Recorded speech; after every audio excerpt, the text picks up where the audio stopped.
Listen to updates on the master plan community New Clark City, which covers almost 10,000 hectares and will be home to 1.2 million people.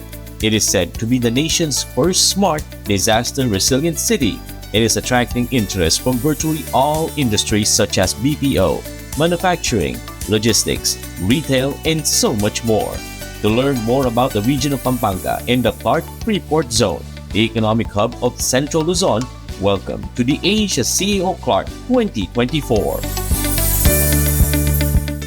And now, let's welcome Mr. Richard Mills. Fine, thank you very much. Yes, a beautiful facility. You know, we came up a few weeks ago to check things out. We didn't, expect what they've done, and with a beautiful view. You can't see the airport, but it's right there. I know the KMC team. Where are they sitting?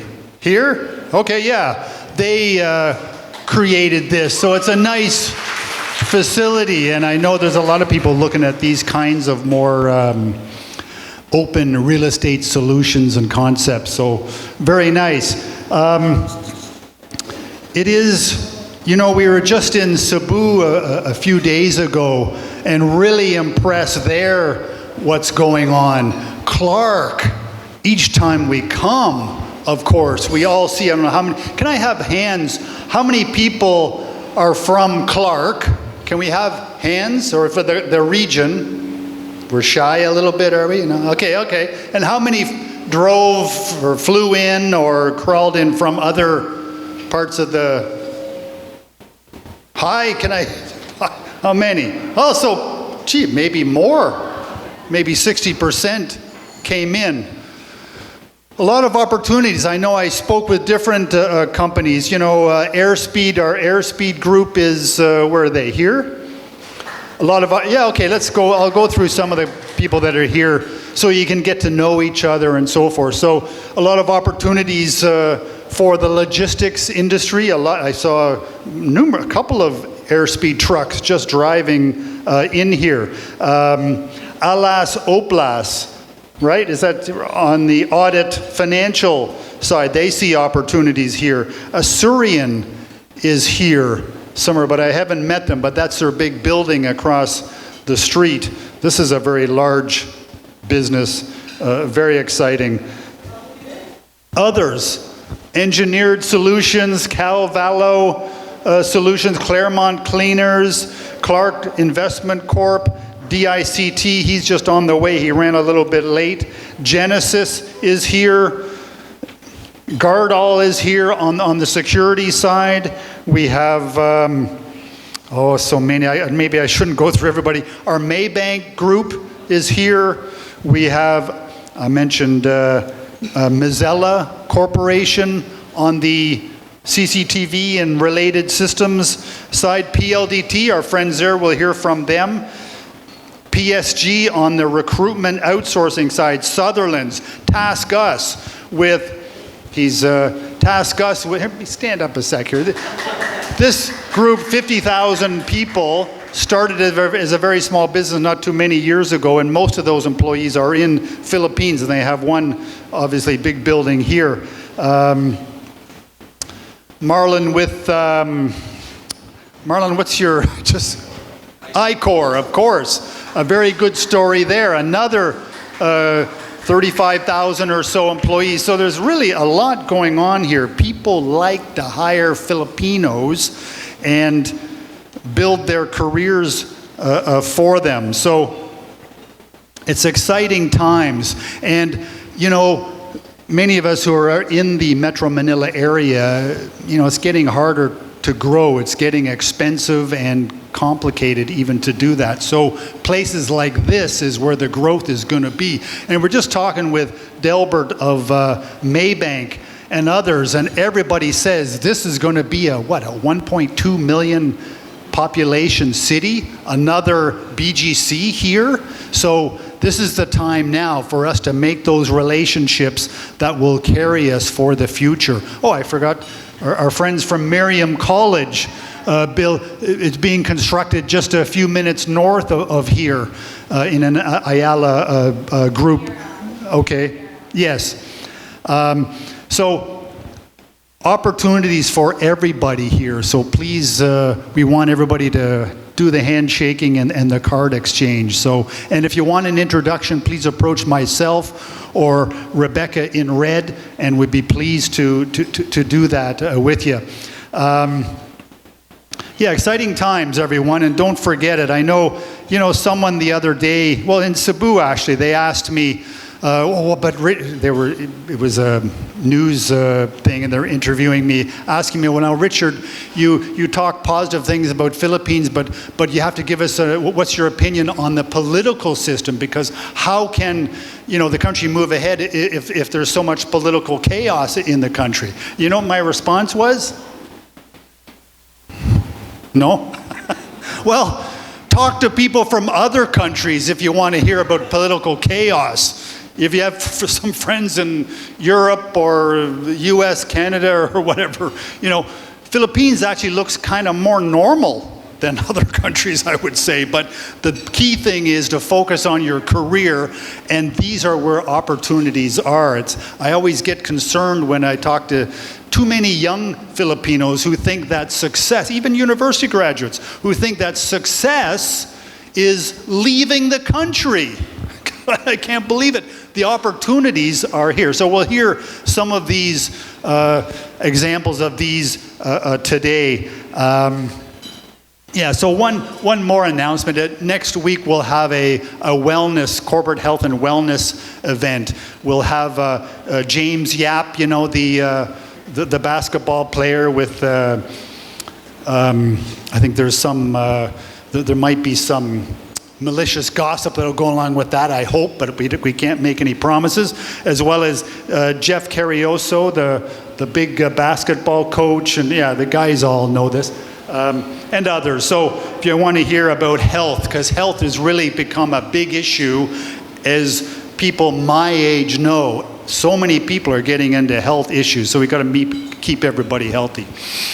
So let's get going with our first speaker, who had a hand in building this beautiful facility, which is, I'm just really pleased with. So please, yes, and this KMC organization really came from nothing. Another organization that started as a small startup and now has become a major operation with investors from different countries putting a lot of money in because they see so many opportunities in Philippines. Like the rest of the world really looks, most of their investors are from offshore locations, because the rest of the world looks at Philippines as one of the world's great growth opportunities, and it will be for the next 10, 20 years at least. So please welcome Tracy Ignacio of KMC Solutions to get things going. Thanks, Tracy. Thanks, Richard.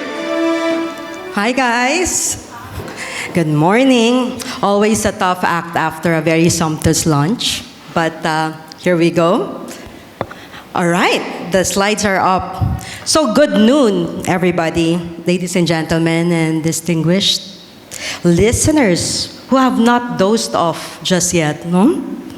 It is my absolute pleasure to welcome all of you in our KMC Sky Club, along with our partner, Evan, and the ADPI team.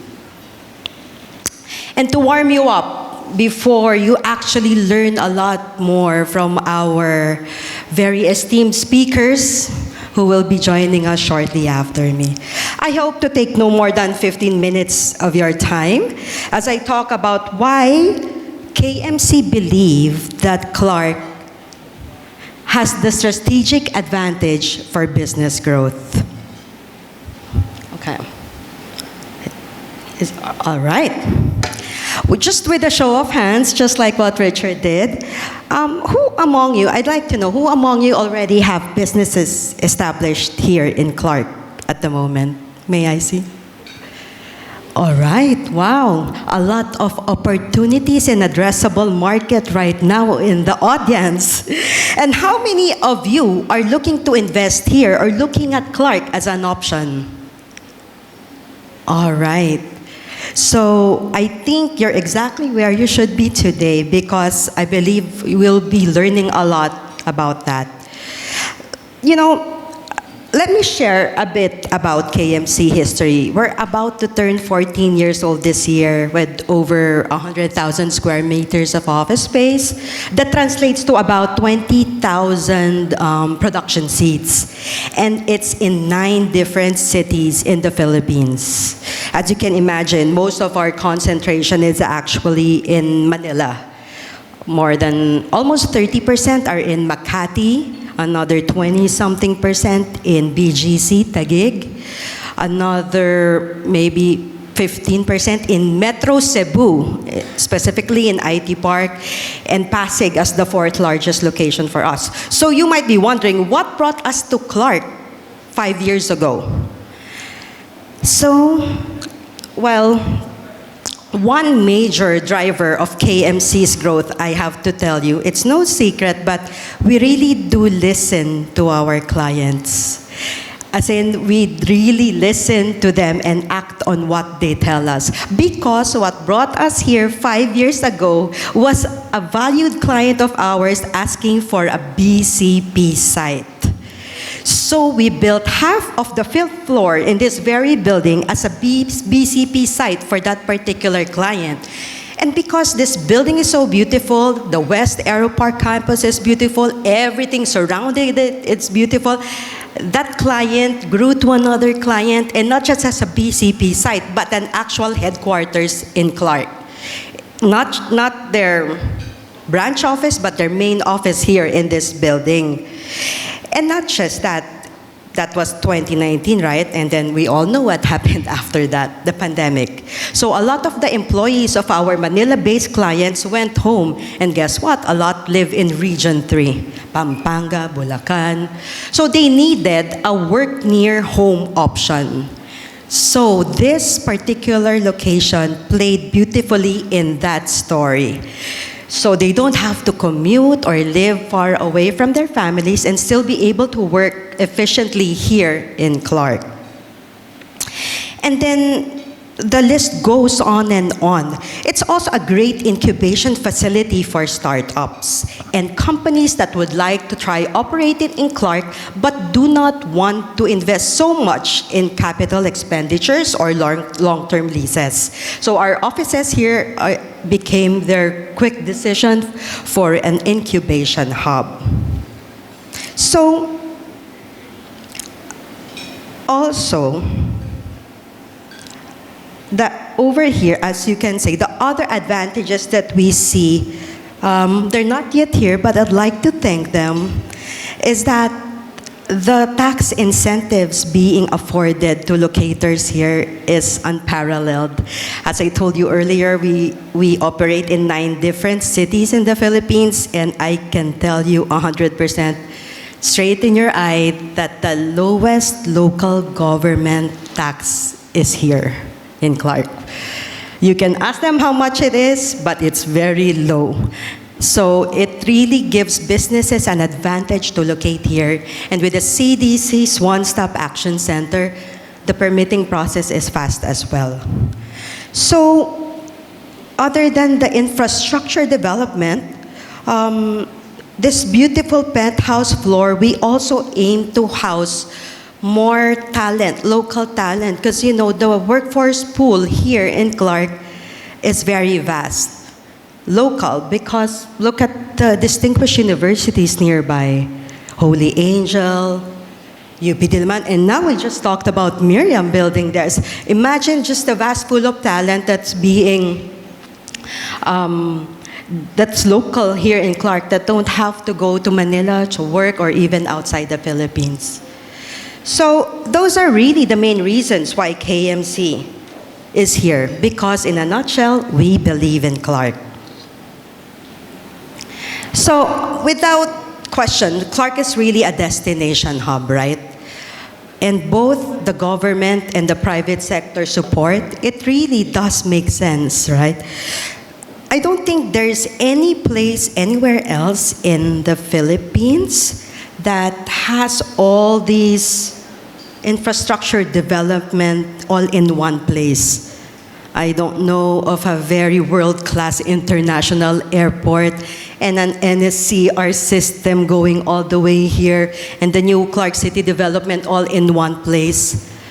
So it's a very, very heavy support from the government in building this particular location for different locators. As it is right now, I believe there's more than 1,200 businesses already here, of which 200 are from the BPO sector, which actually KMC is a huge part of at the moment through our talent as a service business.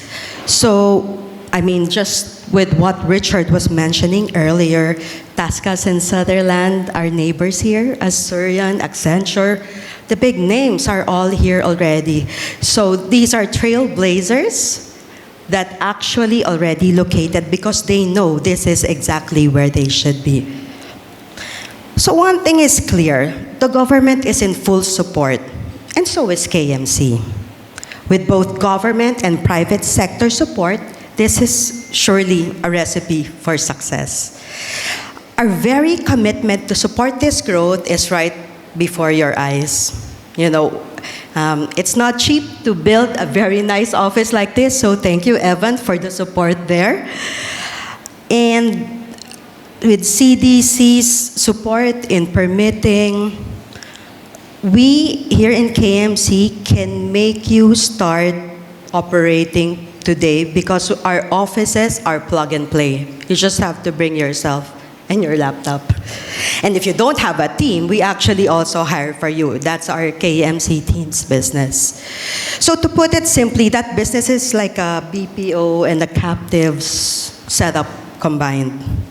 And in the next slide, I believe our clients can explain further.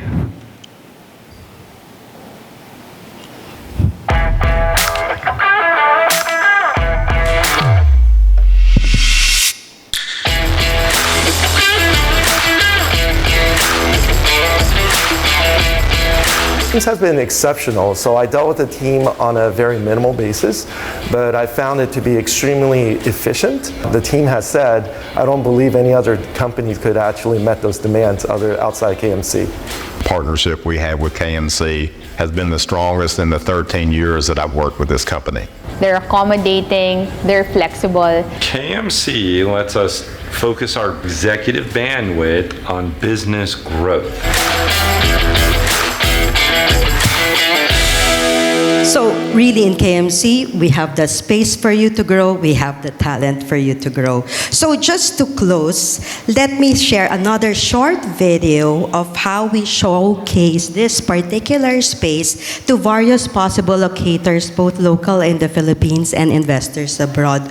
Actually, with Evan in attendance there, President Agnes, if she's around already, and Sir Are, they were all here that just like less than a month ago. Have a sit, have a look.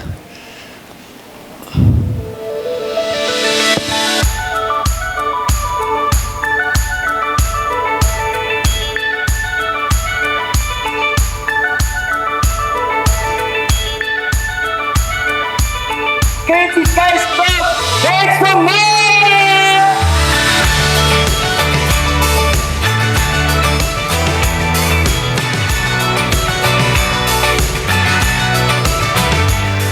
Very excited for tonight. Not only do we have the best clients, the best partners here, but we have the best show in store for you guys for tonight.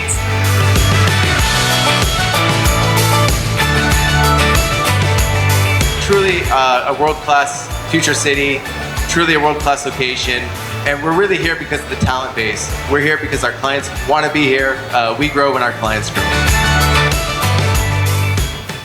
With the rise of IT BPO call centers, a lot of the congestion was in Metro Manila, right? And then they extended to the provincial areas, whether it was Cebu, Davao, and now, of course, Clark being one of those strategic locations that companies extend to. But not only that, you have a lot of companies coming in that are skipping Metro Manila and coming right to Clark because of its decongestion, because of the wide streets, the great infrastructure, the support you get from the government, and buildings like Arrow Park. And I'm here to congratulate KMC on a beautiful and lovely opening night tonight. All right, can you imagine being in the same space that all these happened less than a few weeks ago? Well, to sum up my points earlier, number one, Clark is undeniably an investment industrial and destination hub with its strategic location and strong infrastructure. Number two, with government support, business can truly thrive here in Clark, given the support on tax and all other incentives afforded to these locators. And lastly, number three, let KMC help you. Be in a strategic location as your strategic partner. So ladies and gentlemen, thanks for your 10 minutes today. Good afternoon. Okay. All right, thank you. Okay, let's get going with our next speaker, PLDT Rex Gongora. He grew up in Baguio, so he's a local boy, knows the region as the back of his hand, and yeah, doing a lot of work in the region. I know we had them down in Cebu as well, building huge data centers and other projects across the nation. So Rex, tell us how PLDT is going to make the world a better place for Filipinos. Look forward to it. Rex, please welcome Rex Gongora, the head of the North Luzon region for PLDT Enterprise. Thanks. Thanks, Rex. Thank you, Richard, for the kind introduction. Thank you for inviting us, Richard and Rebecca, as one of the speakers of this event. To our speakers, ladies and gentlemen, I'm Rex Gongora. I'm the head of the PLDT North Luzon Enterprise. With me is Mr. Dennis Magbatok, our Vice President for PLDT Luzon Enterprise, and Mr. Joseph De Guzman, our Vice President for the Enterprise Technical Sales. They are here to support me. Thank you very much.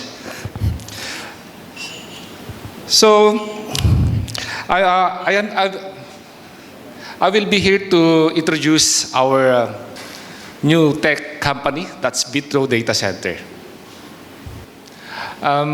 First, the outlook for the data centers.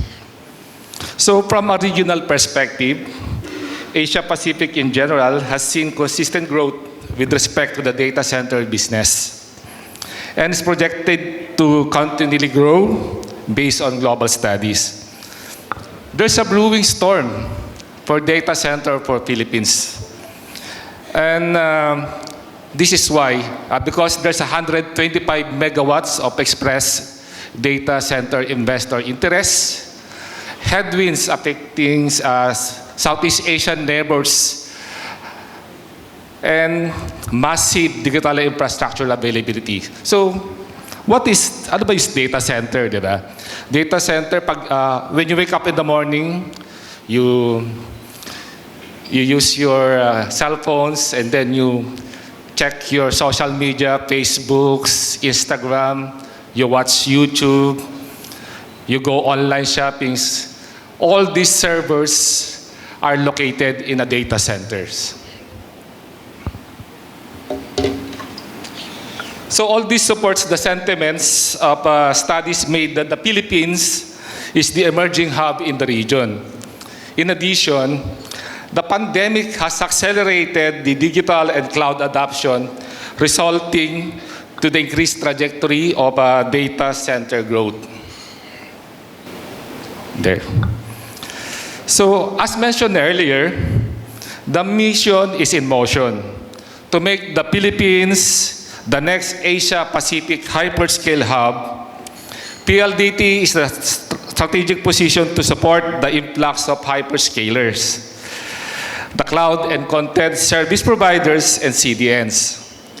The PLDT Group has worked closely with the government to map out policies supporting key industries that include hyperscalers.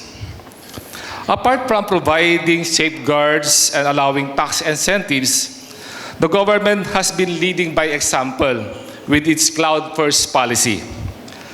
promoting cloud computing as the preferred technology for government administration and delivery of government services. This policy is encompassing to all government agencies, bureaus, offices, and private entities such as suppliers delivering services to the government. Clearly, the Philippine government has taken a clear stand and unyielding support to the shift to the digital. This makes our industry and yours highly relevant to this pursuit. The Clark Locator's role in this digital economy is crucial. It provides the essential components for the technologies behind this pursuit. The wide range of product from the manufacturing industry and all the industries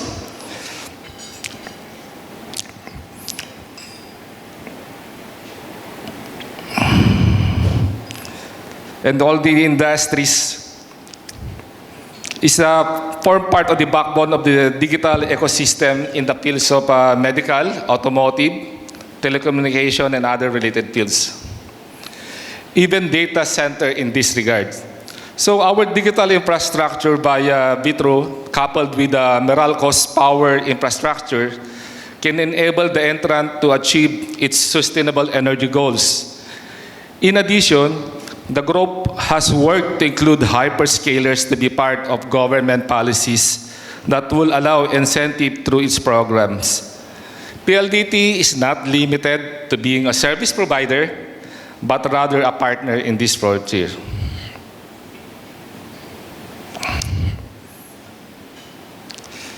Starting January 1st of this year, Vitro Inc. was established, positioned as the data center arm of the PLDT. It's one of the key pillars of the PLDT enterprise business, completing the full suite of portfolio from fixed, wireless, and ICT solutions, with PLDT having been in operation for over 90 years. Vitro can provide assurance to our partners that they are collaborating with a stable, structured, and one of the pioneers in the industry.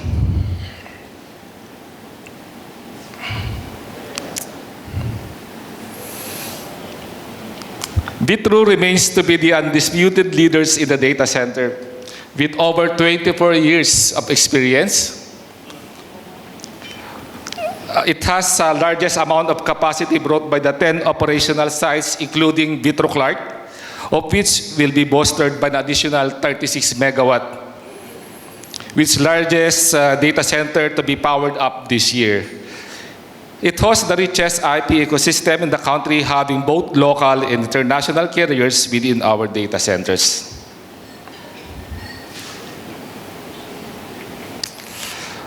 In these slides, these are the ecosystem of Vitro Data Center, which include Vitro Clark, having over 9,000 racks across our 10 operational sites and 50 megawatt of power capacity, backed up as well by 32 local international telcos for carrier and peering.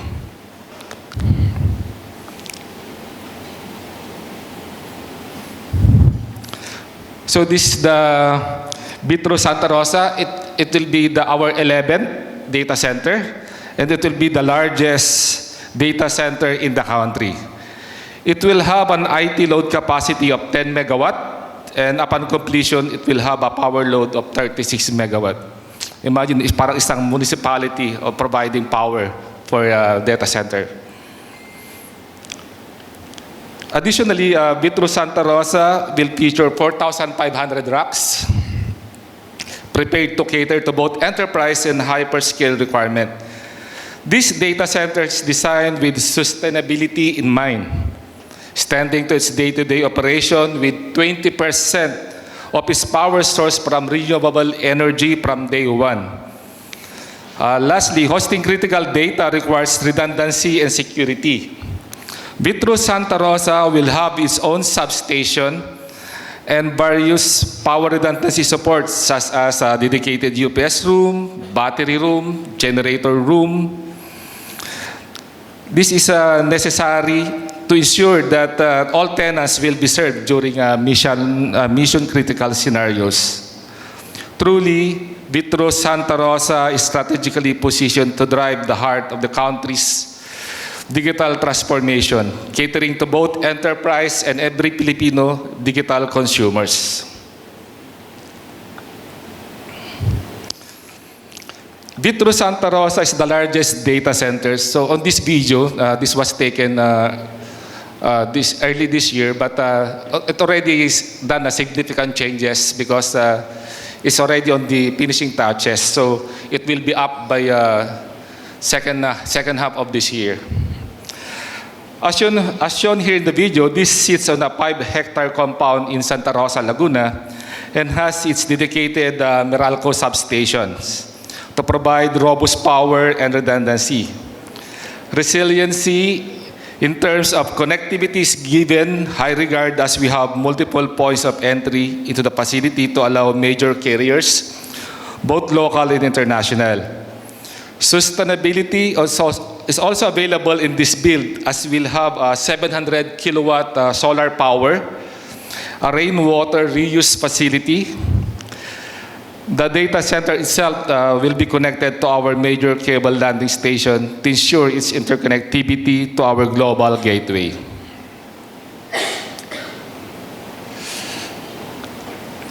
A lot of things have been said about the direct correlation between connectivity and data center. One might say that in order to have a good prediction of where the data center growth will come from, go ahead and follow where the submarine cables are terminating. The cable systems are the veins and arteries to the internet, while the data center servers, racks, and are the core, heart and core of the system. Subsea cable investment drive the enormous amount of data which flows through the server farms across data centers and point of presence across different countries in region. One of Vitro's main advantages is interconnectivity with the local fiber network of PLDT Group and to its cable landing station. Latest of which is the connectivity to the Jupiter cable system as its gateway to the West via Japan. In these regards, PLDT aggressive build in terms of its global infrastructures is a strong testament of its leadership in the digital landscape. In closing, PLDT is not anymore a telecommunication company, but we already evolved as a technology company. So, good afternoon again, everybody, and thank you very much.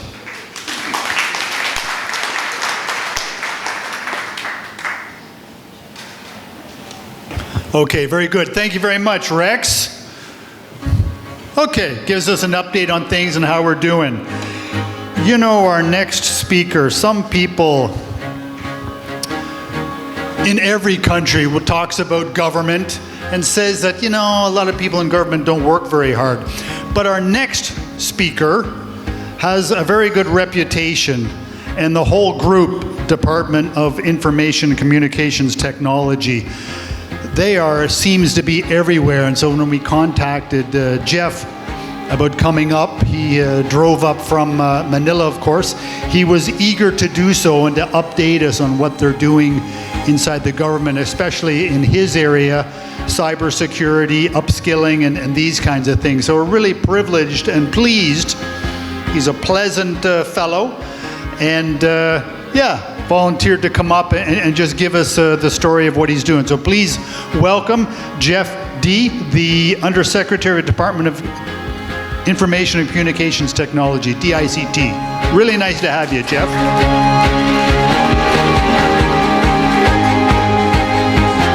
Thank you, Richard. So, good afternoon. And, well, I'm not late, no? Because I was asked to come here at 12:50.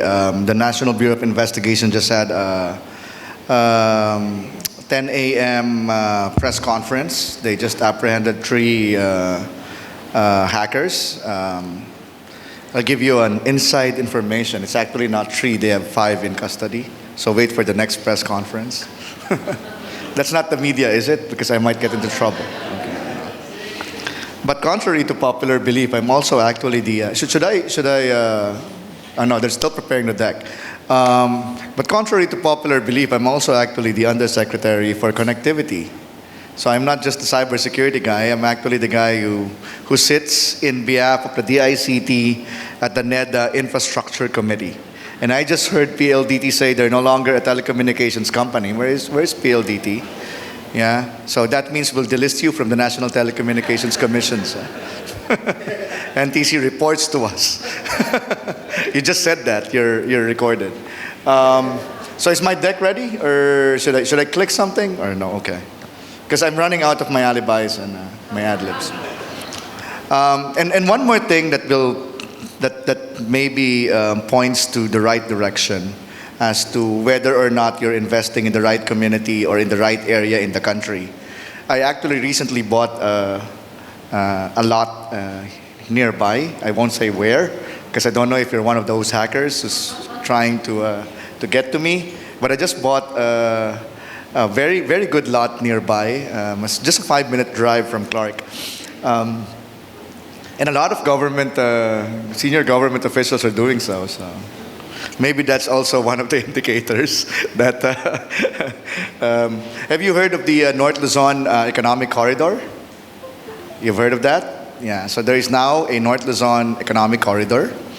And later on, I'll show you the infrastructure investments that we're having. But what is most important here is still no deck, yeah? Good. And the most important here is that we've done a lot of mistakes in the past. We're still doing them now, but a little less than in the past, I guess.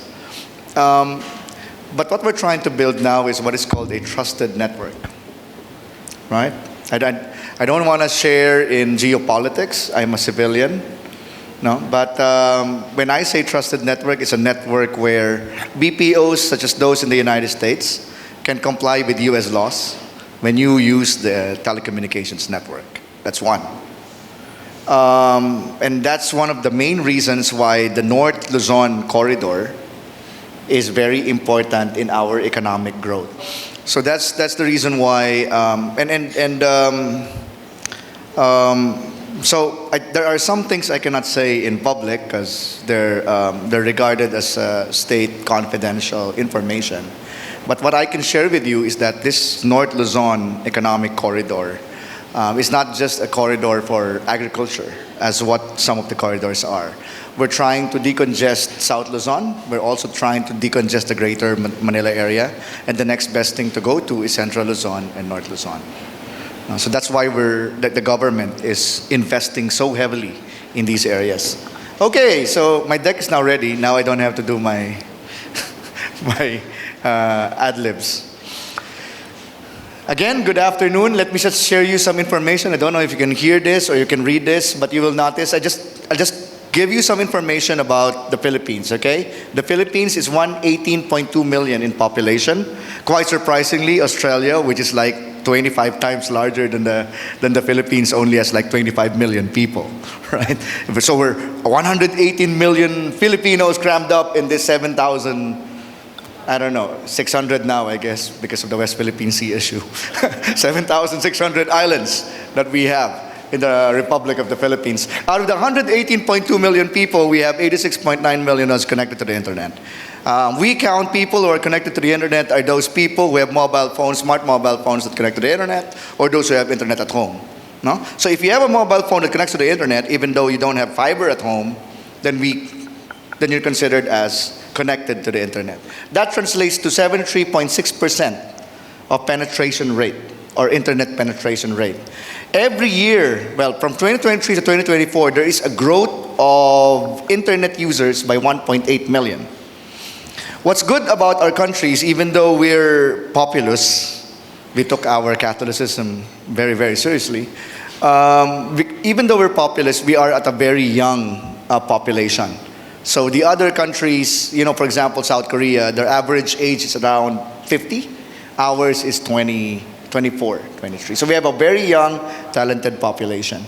Unfortunately, 73.68% of internet penetration rate, but the number one internet use is not for education. it's for social media. Second is, not here, but the second is e-commerce.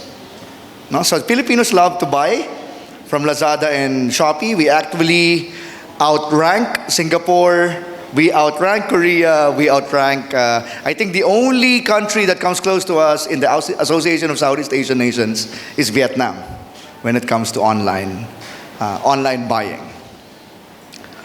Now, despite the 73.6% penetration rate, there is a huge disparity in other regions. These red areas here are regions, especially this one, no?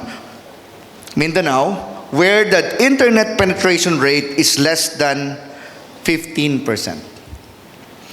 But notice here, Central Luzon, so this is Metro Manila, this is Southern Luzon, we're good. No? We're good. We're actually somewhere here, right? This is Cordillera kasi, and then Region 2. Region 2 Cordillera is around 30%. So, what we're trying to say is that even though the national average is 86 million Filipinos connected to the internet, there is a huge disparity per province. That's what we're trying to resolve. Because we believe that it should not only be connectivity, but equity in access. Sorry, Richard, if sometimes I have to speak in Filipino, but you're half Filipino now, right? So, para naman, everybody has to have access. Right? Hindi lang yung mga nasa Metro Manila. Right? Okay. Some other statistics. The next problem that we have, and I'm glad that PLDT is here because we always discuss with MVP about these problems, right? The next problem that we have is access. So I already discussed access. Access, 1, 2, 3, 4, 5, 6. We're 6 in ASEAN. But the other problem is speed and cost. Notice the cost. We're like number 3 as the most costly internet in the entire Association of Southeast Asian Nations. In terms of speed, I don't know if you will call this bad, but we're still ranked number 6, although very far behind from the others. No? For mobile broadband, it's almost the same. So this is fixed, this is mobile broadband. So now that you know the problem, the next part of the discussion is, what the hell are we doing in order to resolve this issue? I lost a slide. Sorry about that. So I lost a slide. The next slide is supposed to tell you of the 3 things that we are doing in terms of connectivity to resolve the issue.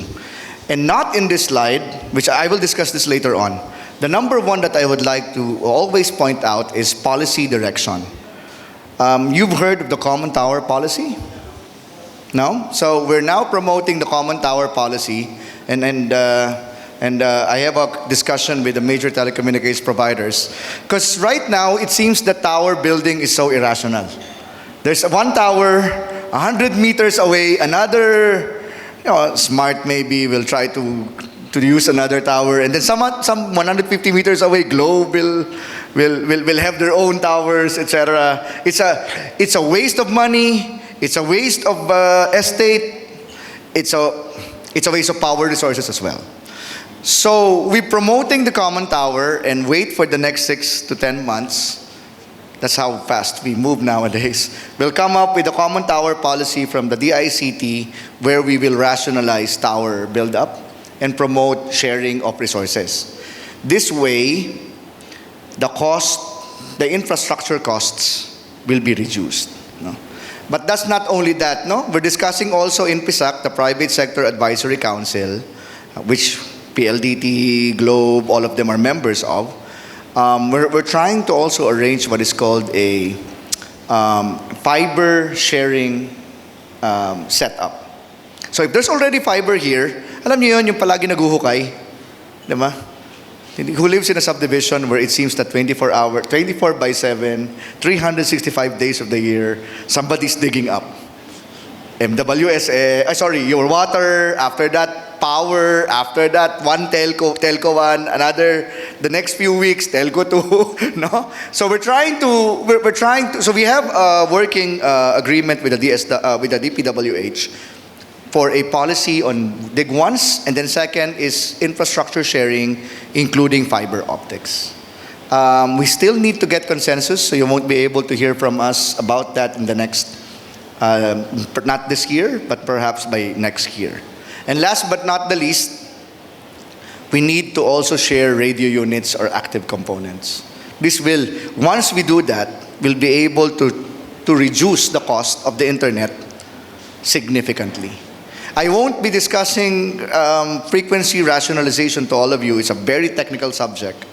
But suffice it to say that right now, it is so irrational that telecommunications providers are forced to buy multiple radio units, even though they only need one to service a certain number of area.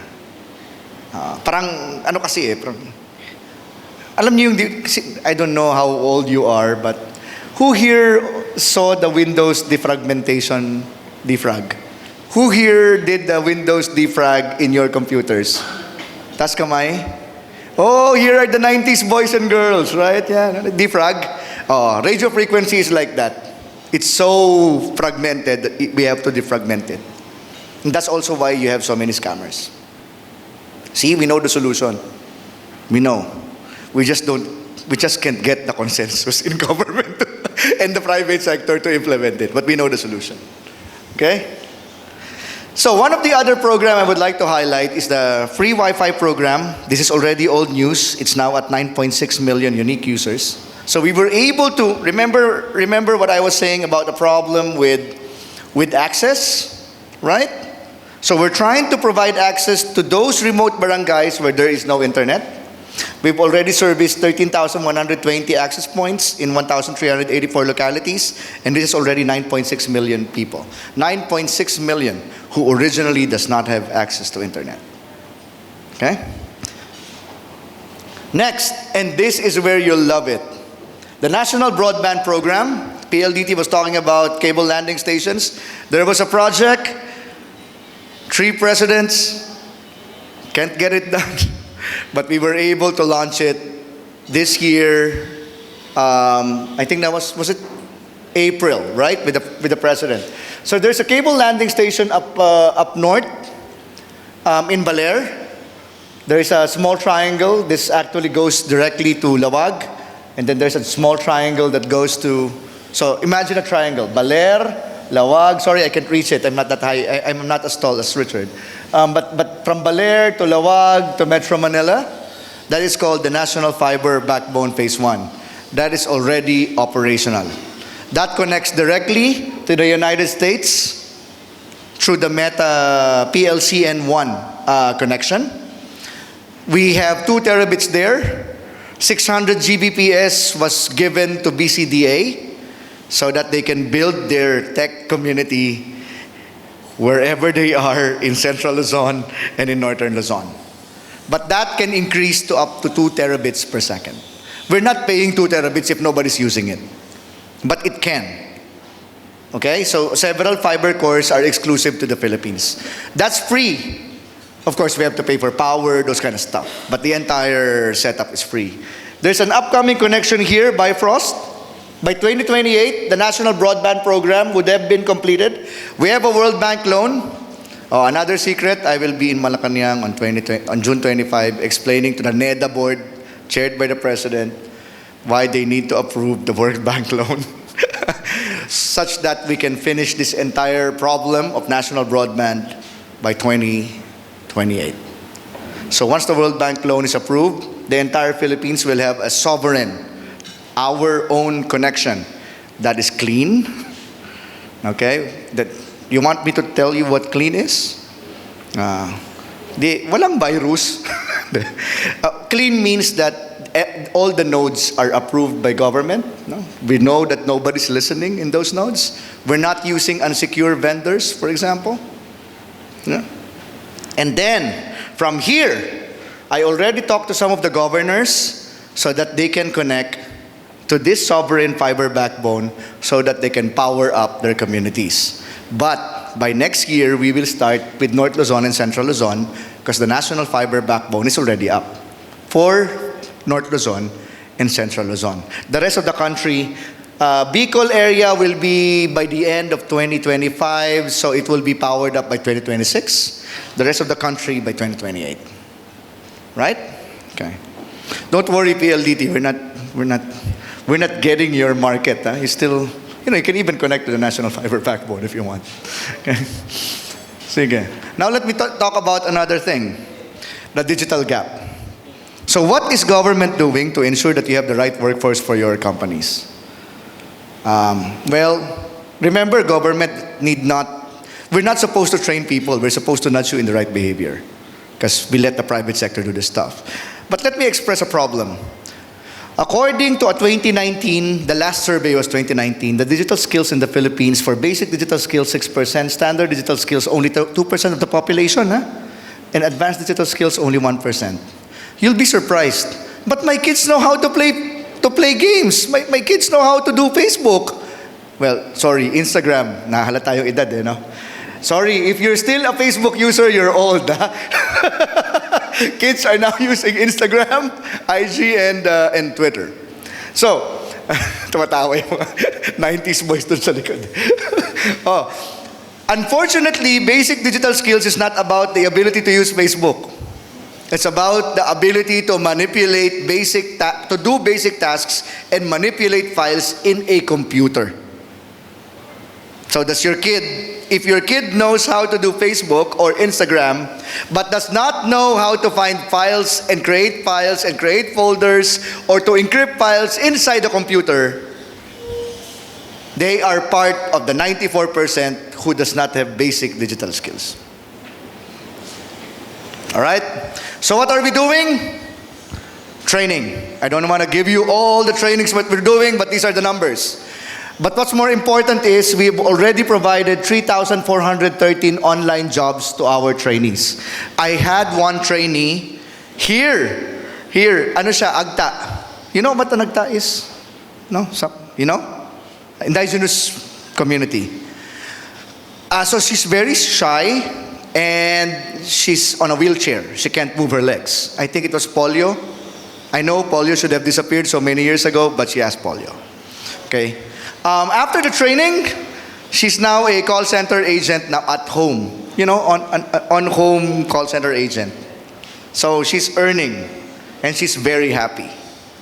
This is the type of job that we're trying to do. She's one of the 3,413 people that we provided online jobs with. Now, I would like to invite you, the private sector, to help us. 17,000, 40,000, that's small. No, this is small. Sorry, the laser. Oh, sorry. That's small. We have 18 million. We have approximately 80 million in the workforce. So that's small. We need the private sector's help. Miriam is here, I was informed. Miriam? Ayun naman pala yung Miriam. 2 of my kids, well, one's graduate na, but the smaller one is still with Miriam in Manila. Yeah. So, yeah. Oh, but we also already won 5 awards. The program itself, this program, the Digital Training Centers, was awarded by the United Nations. Di lang masyadong nanyunews as one of the most innovative and transformative, sustainable projects in development of ICT in a country. So we actually received that award. Kaya nga 5 international awards. Right? Oh, this is coding for kids. We teach kids as small as 9 years old, 7 years old, how to code using Minecraft and Lego. If you want to know how to do that, we'll teach your teachers, not the kids, so that you can teach your kids. Yeah? And that's for free. I guess my last presentation is all about cybersecurity. No? What is it that we're doing in cybersecurity? I would just like to note that cybercrime is NBI and PNP. We're cybersecurity. If you contact us in the ICT, our concern is to defend you. If you contact NBI, their concern is to apprehend someone. It could be also an internal actor. No? So we don't apprehend people, but we send reports to the NBI. No?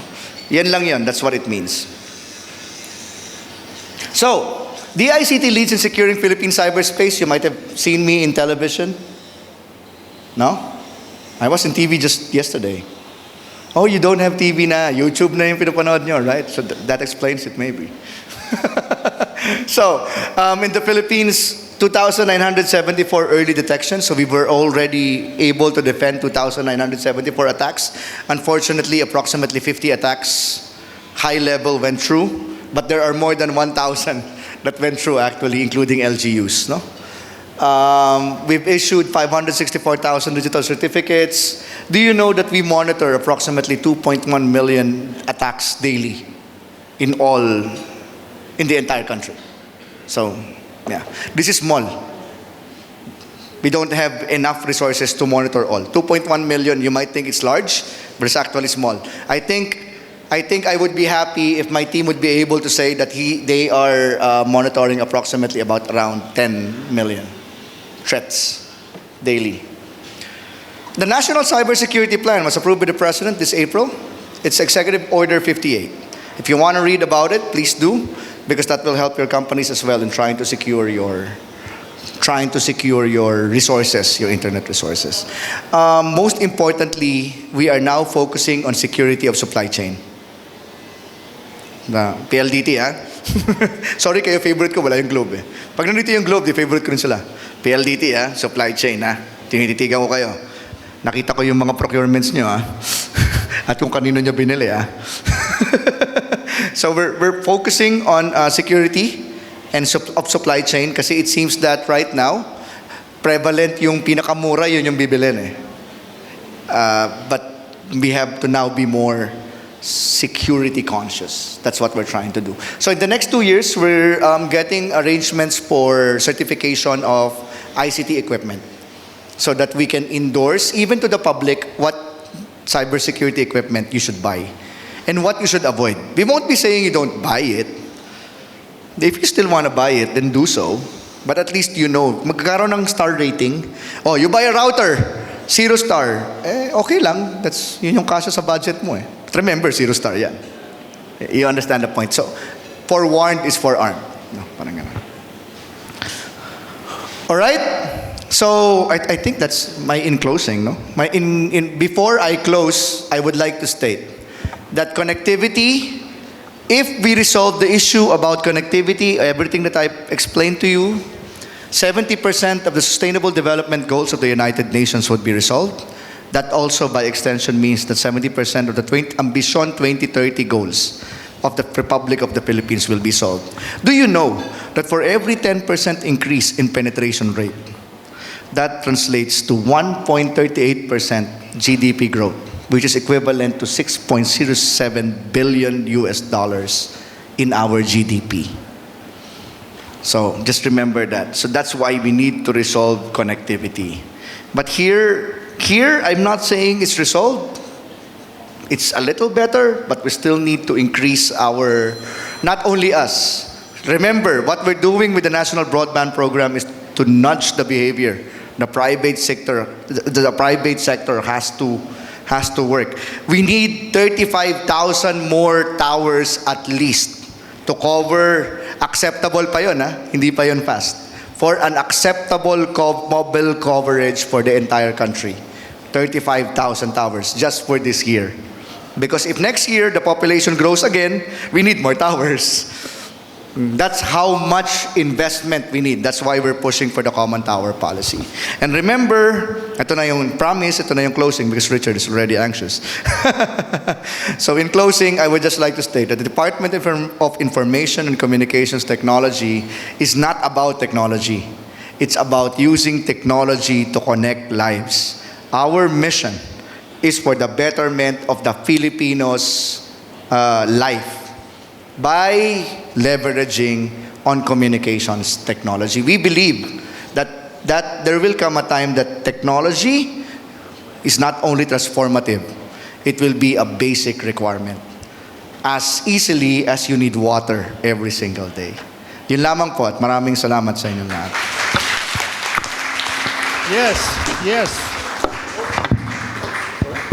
Yes, a sharp fellow and a nice fellow. So really nice to have you coming up. Please, another hand for Jeff. Very, very impressive what he's doing and the things that are happening. You know, infrastructure. I know I was talking to some people the other day about infrastructure that has to be built in this country, and another big opportunity because the population is growing. It's 118 million now, and it's going to be 150 million before the middle of the century, apparently. So that's about 40 million extra people. So that's the population of Canada. So they have to not only build the infrastructure that has to be available for the people now, but for 40, like building an extra Canada of infrastructure has to be built in this country as well. So just, if you're in that business, you know, really focus, because there's a lot of opportunities. And thinking or opportunities, Maybank, our next speaker. This is an international bank based in Malaysia. And some other banks call themselves global, local, or whatever, but it seems to me, I don't know, Maybank does a really good job with branch networks and regional, because there's more and more Filipino companies that are going regional and need to have banks throughout the Asia-Pacific region, and they have the only one that really has that kind of coverage. So we're pleased to have Delbert here. He was just up in Pampanga. I understand that his branch there, he has a branch here, looking to build a new one. And yeah, so let's get an update on that. Please welcome Delbert Ong It, Senior Vice President of Maybank and head of their retail network. Thank you. Good afternoon, everyone.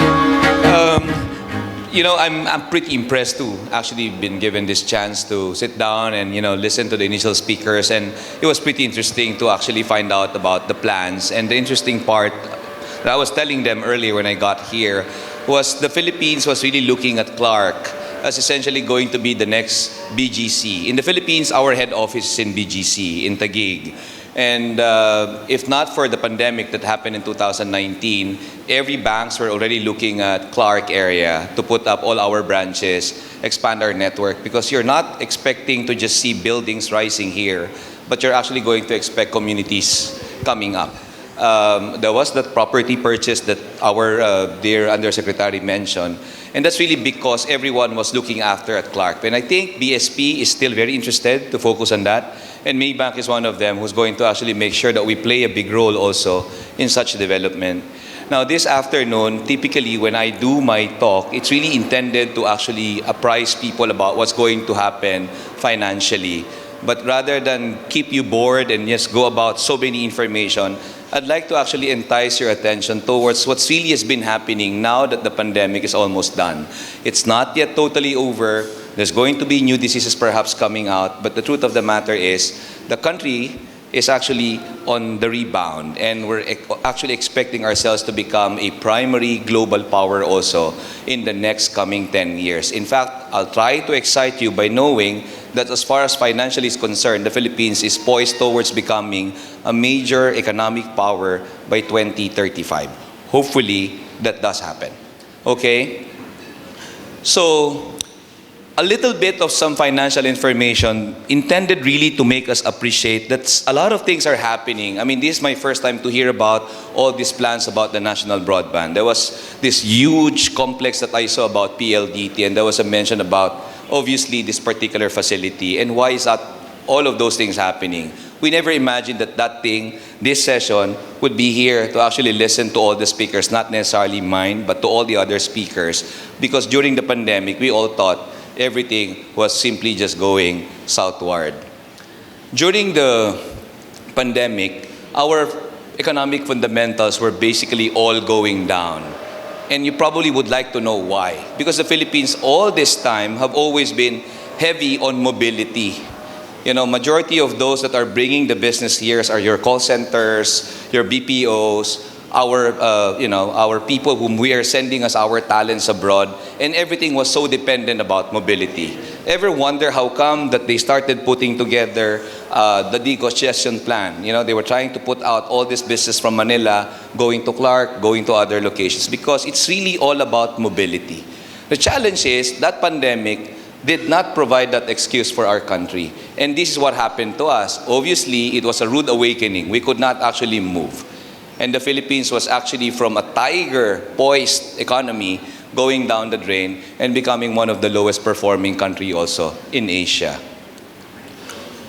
Well, this is our post-pandemic situation. Right after, when everyone was opening up and we are being allowed to move, businesses started getting excited. Ever wonder how come that after the pandemic, there seems to be more new business coming out? Although these businesses are a little bit different from how the businesses of the past were actually being put up. A lot of us are going online. A lot of us going digital. A lot of us are believing that things were really just going to be different. It's true.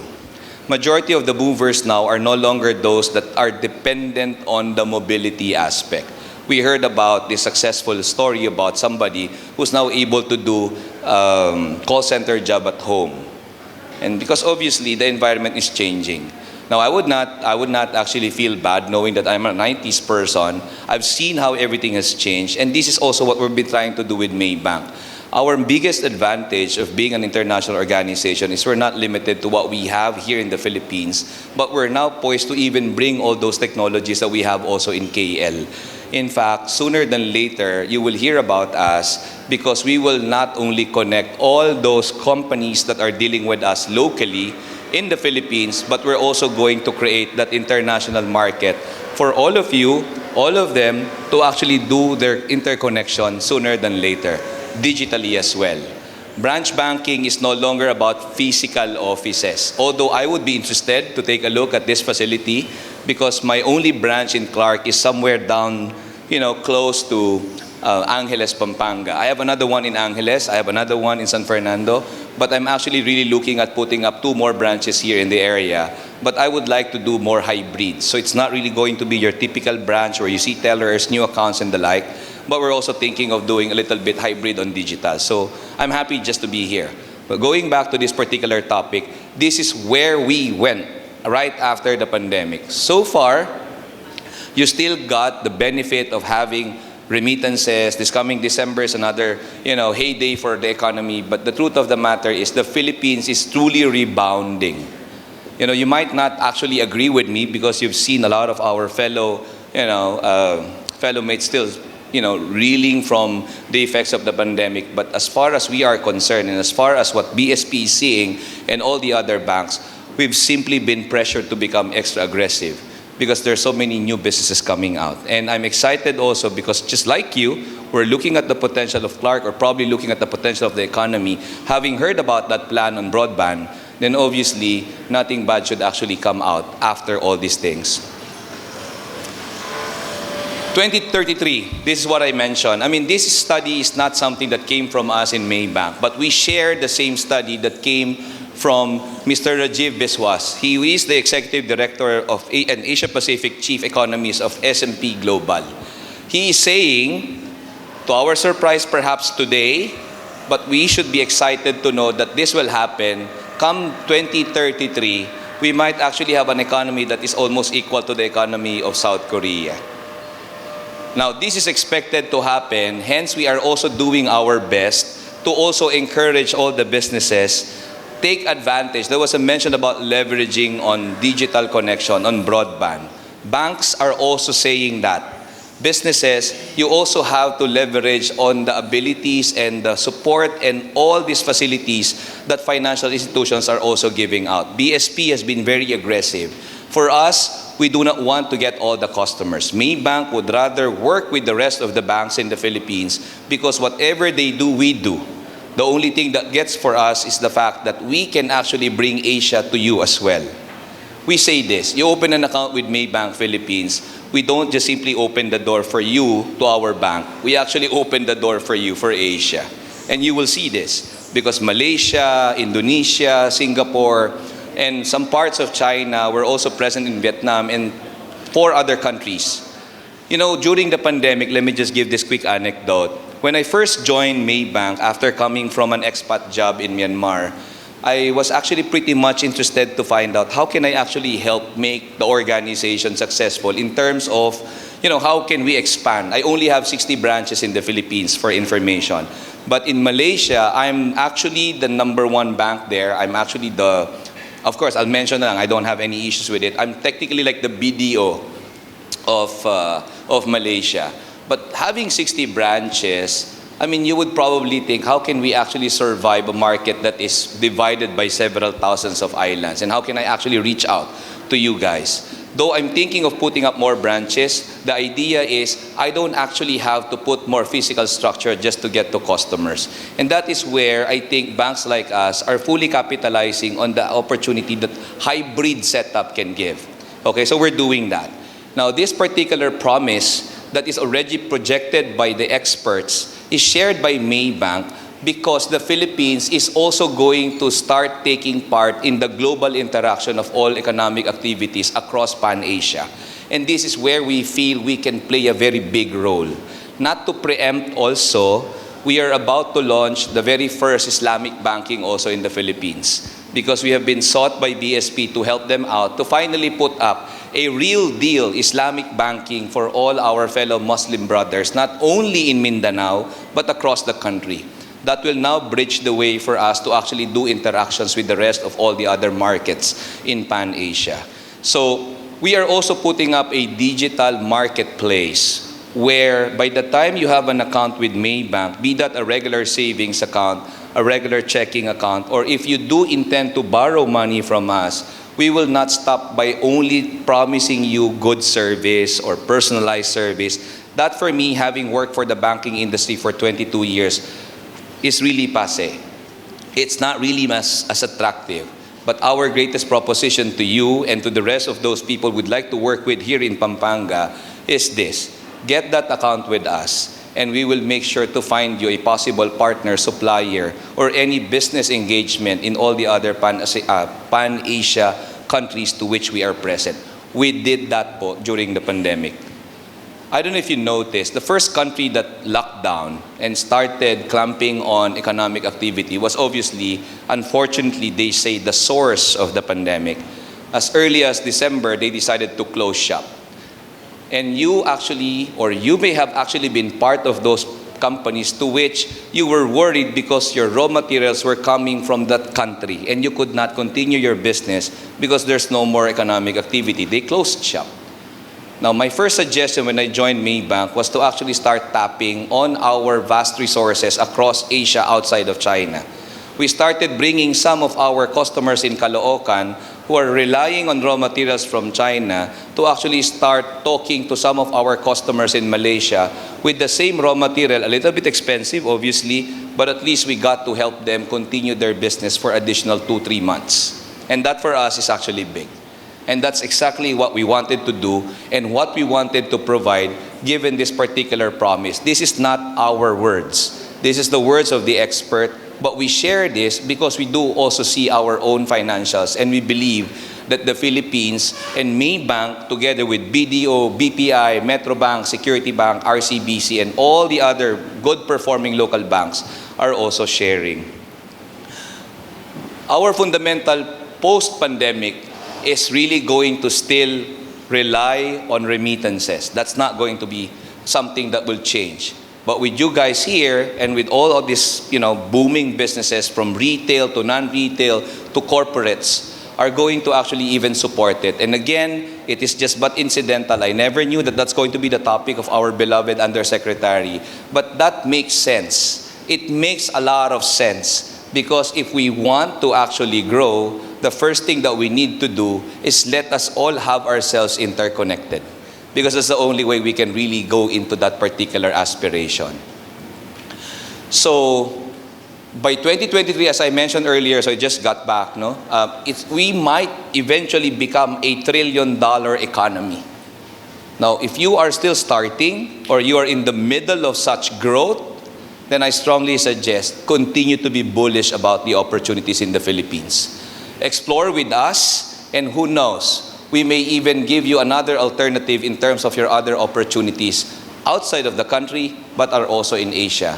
We're also busy introducing the Malaysian businesses and the Singaporean businesses to some local counterparts. So if you're interested to do business with all the other big businesses in Asia, reach out to us. Don't open an account yet. We don't require you doing that, but we can provide you that assistance. We can link you with them.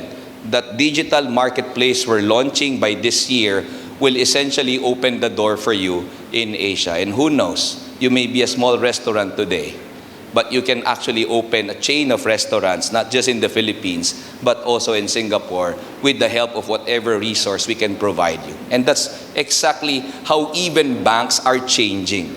We're no longer just into deposit, we're not just no longer in credit cards, in mortgage, in auto loans, we're basically also in business matching. We'd like to be a primary player in matching businesses for the Philippines. Leveraging is always a ladder, I say. This one, I personally believe. There was a mention about leveraging on digital, leveraging on people, leveraging on facilities. But what I truly would like to say here on the financial aspect, leverage with your bank. Doesn't have to be us. But you can always leverage with all your bank partners. Continue to maximize what you can get with them. If they do lack a bit of what they can provide, that's the first thing that probably will entice you to take a look at other banks. Then we would like to offer ourselves as an alternative. Because if you actually do leveraging, even during pandemic when the economy was contracting, it can help you still support your cash flow. We were lending money even when businesses were actually closing that time. Of course, we have to follow a certain parameter, but one of the first things that you'd find out about who we are, we actually stand by our commitment to humanize financial services. So there were several small businesses who actually had to endure some problems, but we actually got to support them because they've been our loyal clients for some time already. It does provide you capital, it does provide you the opportunity to be seized. But now that the economy is growing, and hopefully this continues with all these movements happening, then obviously leveraging will still be a major ladder for you. So if you got this banking relationship with them, with us, let's talk. We can help you identify other opportunities. We're not just here to supply additional capital. We're here also to bridge you to other business opportunities elsewhere. And finally, this one. Some of you, on an individual basis, probably own properties. Not necessarily as big as what the rich people would have, probably not too much as some of the big companies may have, but allow me to share you this thought. This is a very practical thought, but this can be a very powerful, eye-opening thought for some of us, whether you're owning this business or you wanted to do something.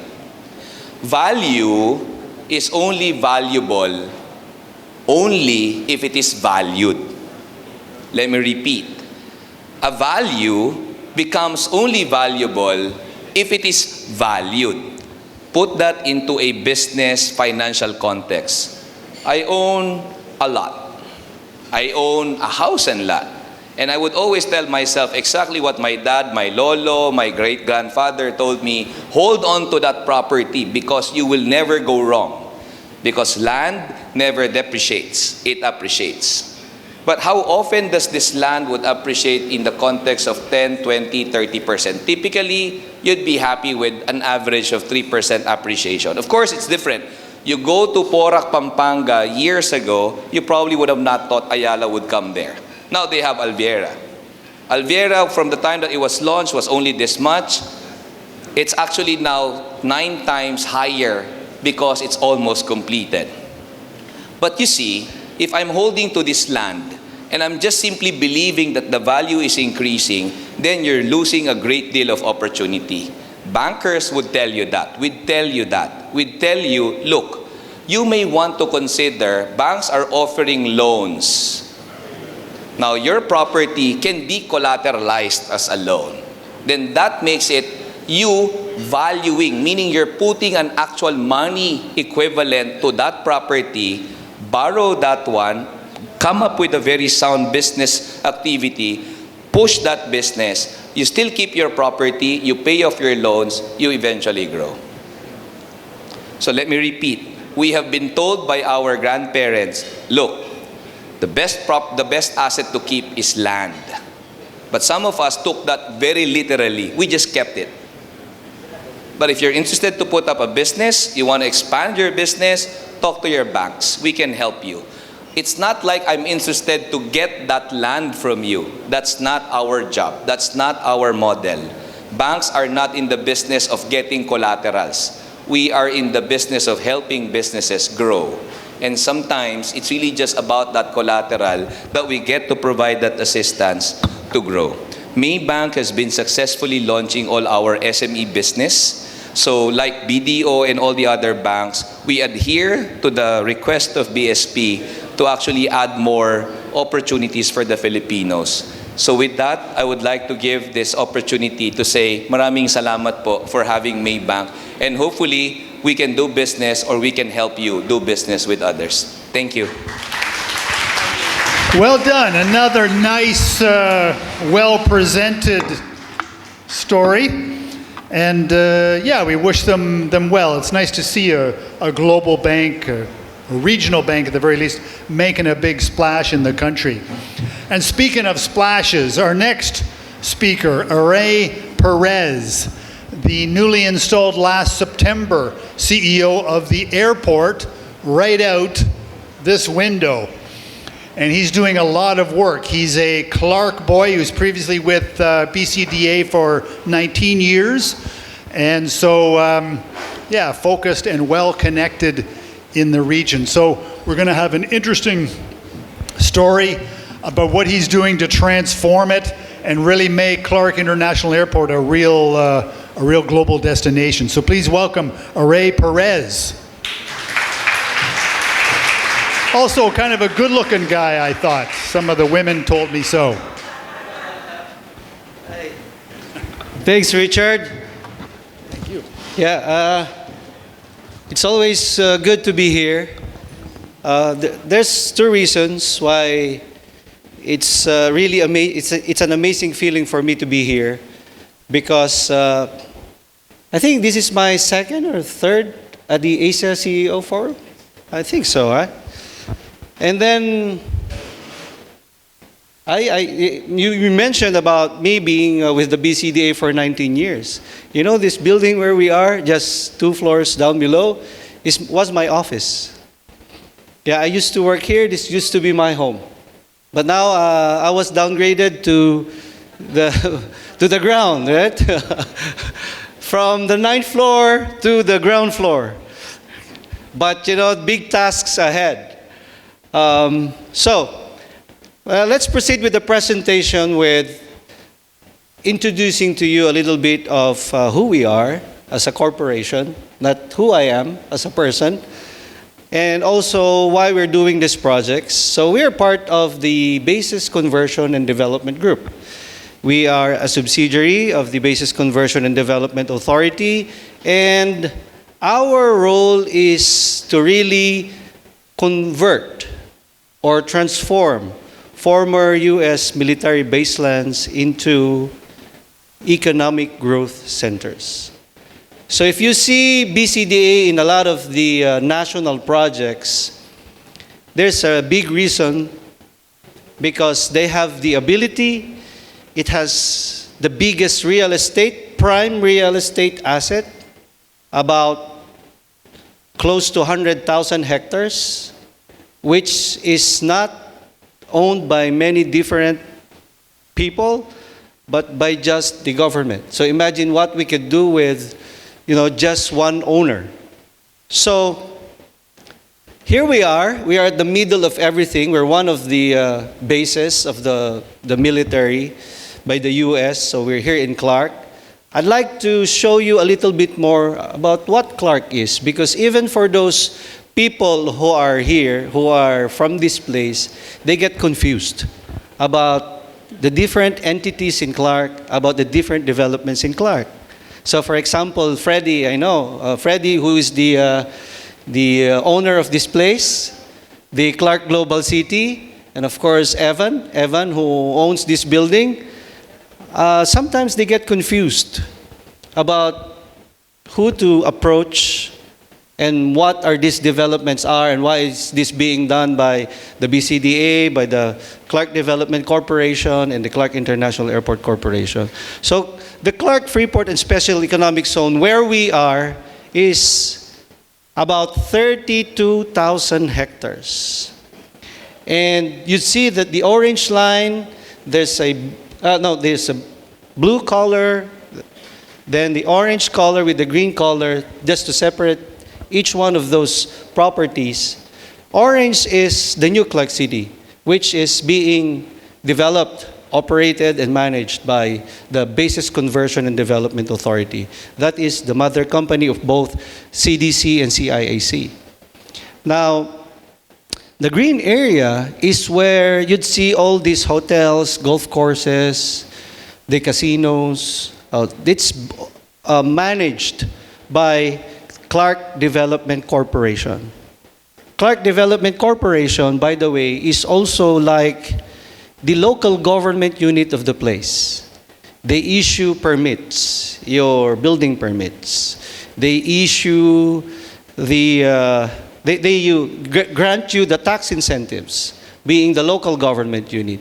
They are also the estate manager of the place.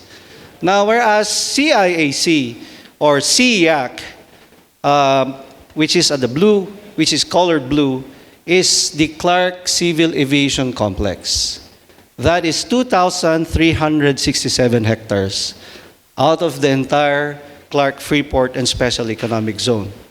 Now, let's go down deeper to what this property is.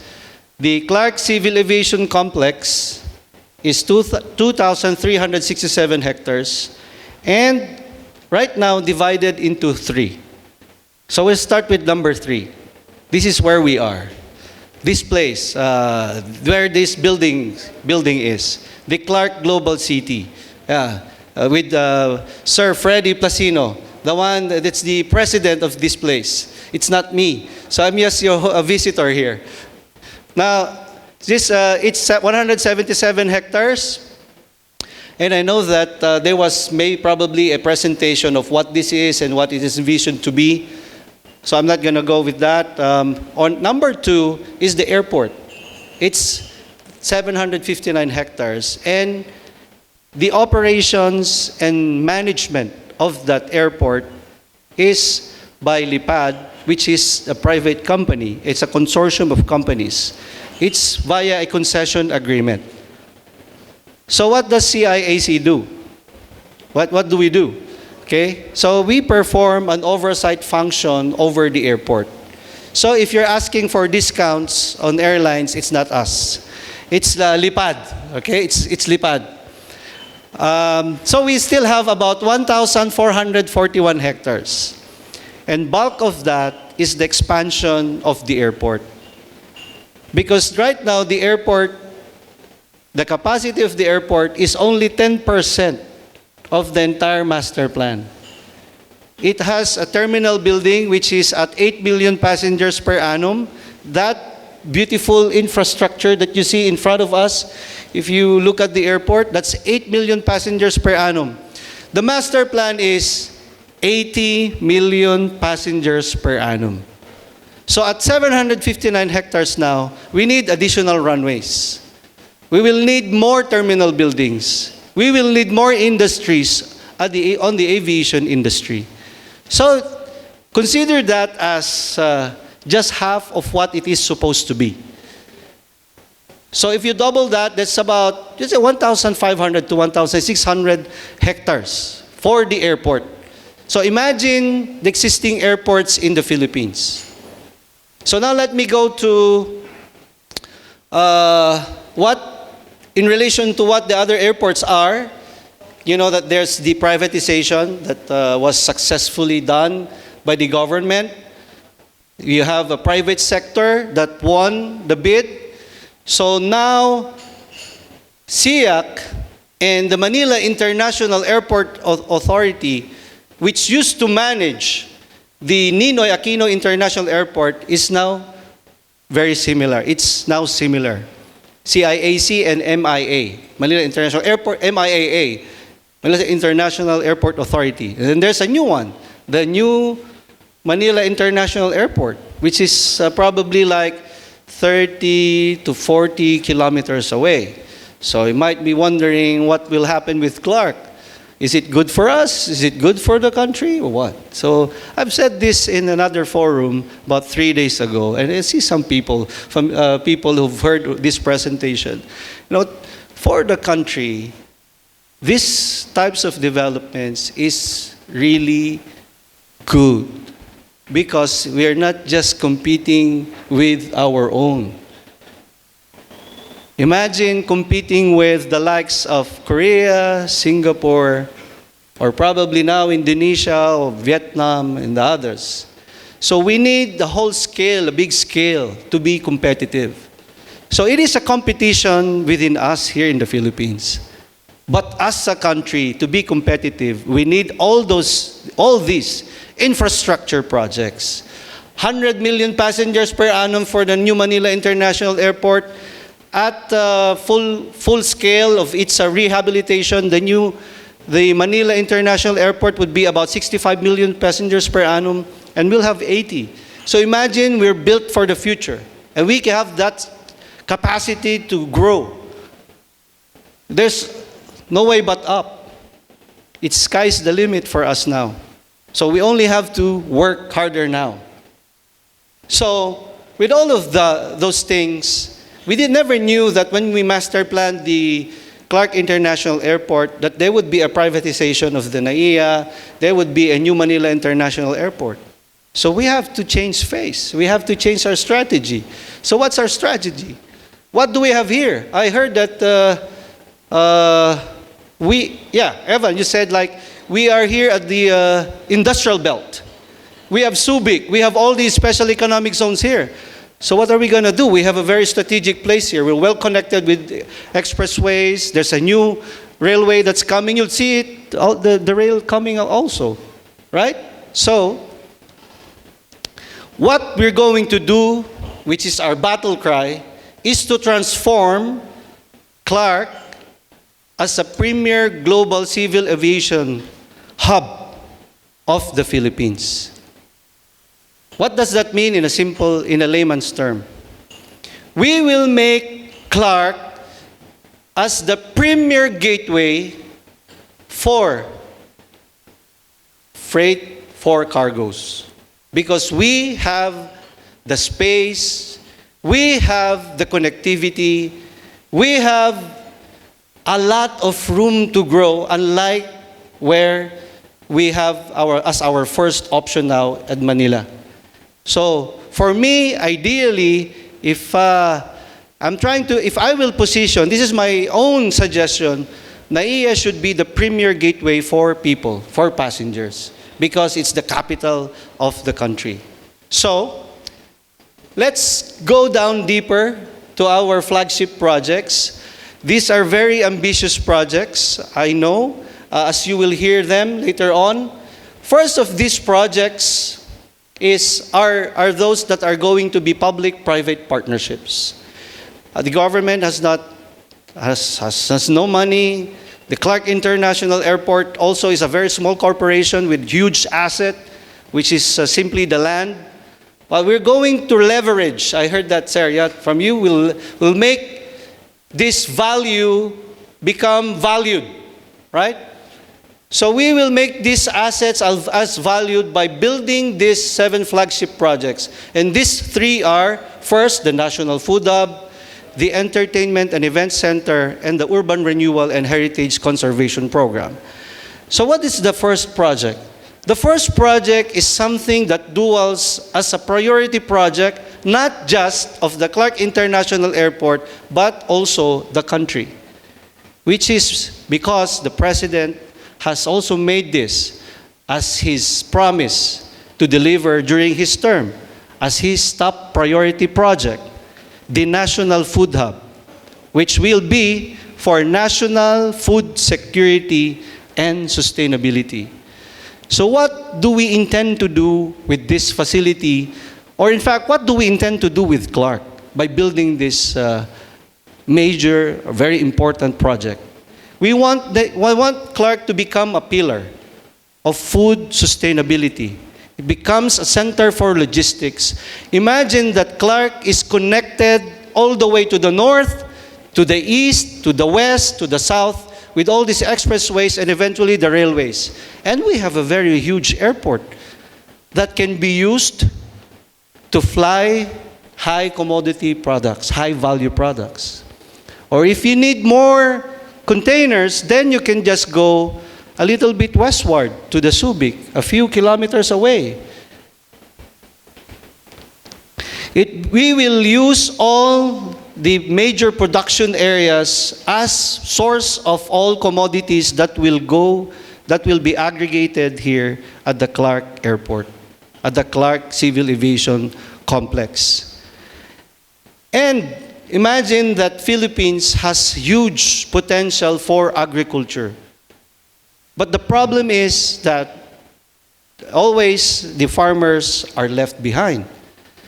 But if we can have something like this where they can become more competitive, they can earn more from becoming farmers, then we're looking at making Clark and the Philippines as a hub of the Asia Pacific for agriculture.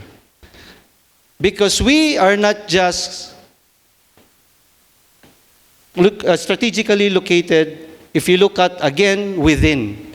If you look outside of the Philippines, we're also strategically located in the Asia Pacific. So what's happening right now? I know that you understand this. It's a very unstructured environment for the farmers, for the agriculture sector, where the middleman is always everywhere in any part of the transaction. So imagine that there's always someone that's brokering in every stage of the transaction, from production all the way to consumption. So what do we want to do? The idea of the Food Hub is that we will streamline the process, where the middleman will only be at one stage of the process. Imagine these savings that can become part of the pockets of the cooperatives, the farmers. Imagine the savings that can be our savings when we as consumers buy food at the groceries, at the supermarkets. Now we are become more competitive. And having this food hub as well, when we talk about food security or sustainability, the Philippines unfortunately has about, in terms of wastage of raw goods, guess what? It's more than 50%. But in developed countries, like where we visited Spain, they have the Mercabarna, a food hub as well. In Paris, they have the Rungis market. It's also huge. Then the Netherlands, they have this flower market. What we learned was there's wastage, spoilage is what? I averaged them, not even 1%. Because they are able to recycle, utilize everything. Nothing is wasted. Almost nothing. So imagine that kind of savings that can go into our plates. Think about importing? No. We eat enough. We can even export if we can save 50%. So that's what we intend to do. And this project is not just a simple idea. It's already coming into fruition. We have hard deadlines, we have hard timelines that we are imposing ourselves. So when you look at our timelines, this year, we will sign this month the transaction advisory for the public tender of this project. But first, this year, once we sign that contract this month, we will have the feasibility study done in 6 to 7 months. And the public tender will happen in the first quarter of 2025. And once that contract is awarded in the third quarter of 2025, we will build the phase 1. Because this facility is 62 hectares. 62 hectares which can be expanded I told you we have 1,441 hectares of free land. And we can always revise, upgrade our master plan according to market demands. So you'll see that the phase one of this project, these buildings, these beautiful buildings, the trucks, the cargoes that will come, which will use the airport and the seaport, it will be finished by first quarter of 2028. These are all happening. We have funding from this is approved by NEDA with the PPP Center. We've got about $2 million to spend for feasibility studies, for public tendering, and project monitoring for 2 years to ensure that we are following the terms of reference. Okay, I gave much detail to this project because this is our priority project. This is a priority project of the Philippines. And guess what? This is also a priority project of the world. It's not just Philippines. Now let's go something more entertaining. We want to make Clark as a destination too. We will build attractions. We will also increase the standards of lifestyle here. You know, when you have this kind of CBD plans, it has to be supported by an ecosystem that will flourish. And first, what we need in this country, and also for Clark, because we are positioning ourselves to be the hub for MICECON, is to build the Philippines' biggest Clark International Convention Center. The last time that we built a convention center in the Philippines with so much fanfare was in 1976. That was close to 50 years ago. And we can build it here. Why can't we? We have a very strategic place. Imagine building a convention center right beside an airport, where it has a railway. And then after the convention center, of course, we have to take care of traffic. We will have a multimodal hub where all types of transportation will be structured and properly managed. The buses, your private vehicles, and all the other transport modalities. It'll be in one place. Imagine from the planes to the trains and to all the land transportation. Every avenue is going to be in one place. And then because sports is so dear to me, I've become more athletic during the pandemic. You know, Alan here was a training partner. He's more athletic than me. And I was part of building the Southeast Asian Games world-class sports facilities. We're bringing here a world-class arena. Indoor sports arena. Again, it's the same logic why we're building the convention center.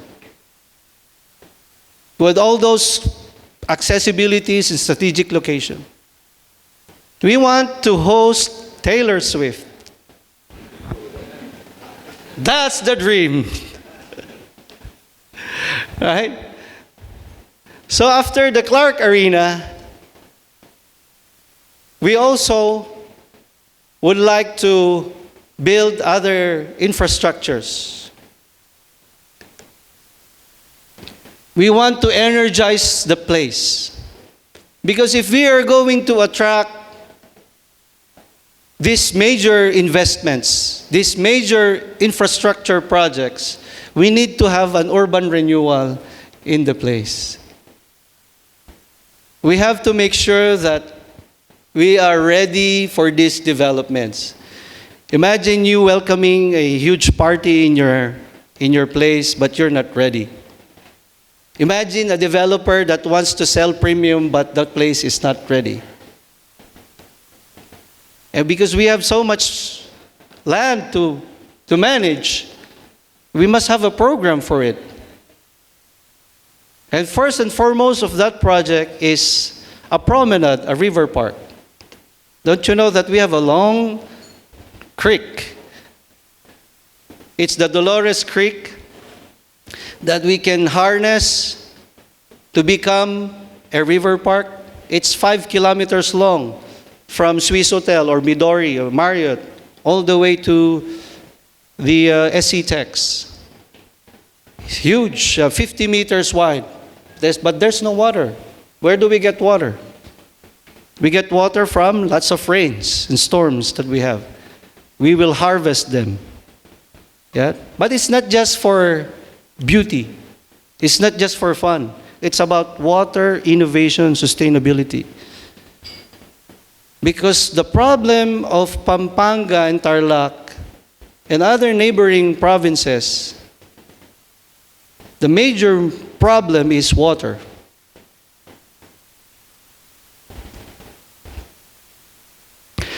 We need, right now what we're using are the aquifers. They're not sustainable. So during rainy seasons, we can harvest water from the rains from this river park. And then during summer months, where there's no water in these river parks, then we can use the aquifers. At least they can rest. So on top of that, we'll build parks and open spaces because that's very dear for us. We're not going to make an error that we did in the BCDA where when we did the Bonifacio Global City, there's supposed to be about 40 hectares of open spaces. Do you see that open space? So now we'll build those open spaces. We'll protect them, parks and open spaces. That's for the place, for the environment. And Clark is rich in heritage. This place is 120 years old. But when you want to reminisce the past, are there places where you could go and see and enjoy the past? To venture into history? There's a small museum here. But there can be living museums that we can build, redevelop. And I don't think that you know that there's a kamikaze airfield here. This is where they flew. This is where they trained. And don't you know that we have a huge network of underground system here? We have ammunition dams. We have many structures as old as 100 years that can be redeveloped to become commercial places, but also for parks, living museums. So that's what we intend to do. And a new addition to our project, in the 8 months that I've been with the aviation sector, I learned that for the first time in history, that demand is not the problem in the aviation industry. Demand for planes, demand for passengers, that's not the problem anymore. It's the supply. Because the workers that used to be with the aviation industry shifted to different jobs. So just in Canada alone, to sustain their growth, its current demand, to put them back into the normal operations, they need about 30,000 jobs. Highly skilled workers, engineers, maintenance workers. And Philippines can be that supplier. Imagine we're exporting food, and also we could, because of the highly skilled Filipinos. Filipinos can be everywhere. They're highly trainable, fluent in English, and very young age. We can be an exporter of this labor for the growth of the aviation industry, not just in Canada, and all other airports. I heard about remittance, and then there goes. It becomes more and more, becomes more important This is the number one source of revenue for the country.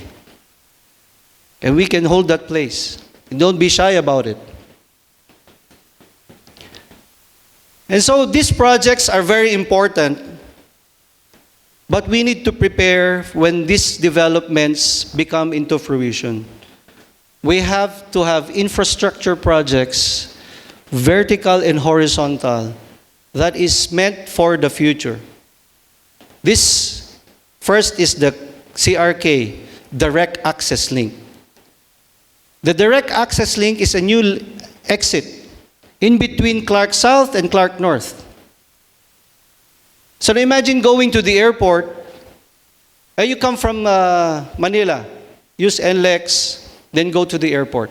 You can see that beautiful structure in there. But once you want to go there, it's like going away. It's a maze. It's like going further away. Use both exits. But what we intend to do is also for a sense of arrival. We want to make sure that when you go to the airport, you're going to a world-class airport. One of the most beautiful airports in the world. We got that award this last year. And so there should be a sense of arrival for that place. And because of the food hub, where we will have more trucks, cargoes coming in, we need to have a passage for the private vehicles that goes to the airport. Because of the convention center, because of the indoor sports arena, because of the airport mall, an outlet mall that we will build. We need a new exit. And then expand our existing road networks and utilities for IT needs, for water, for power.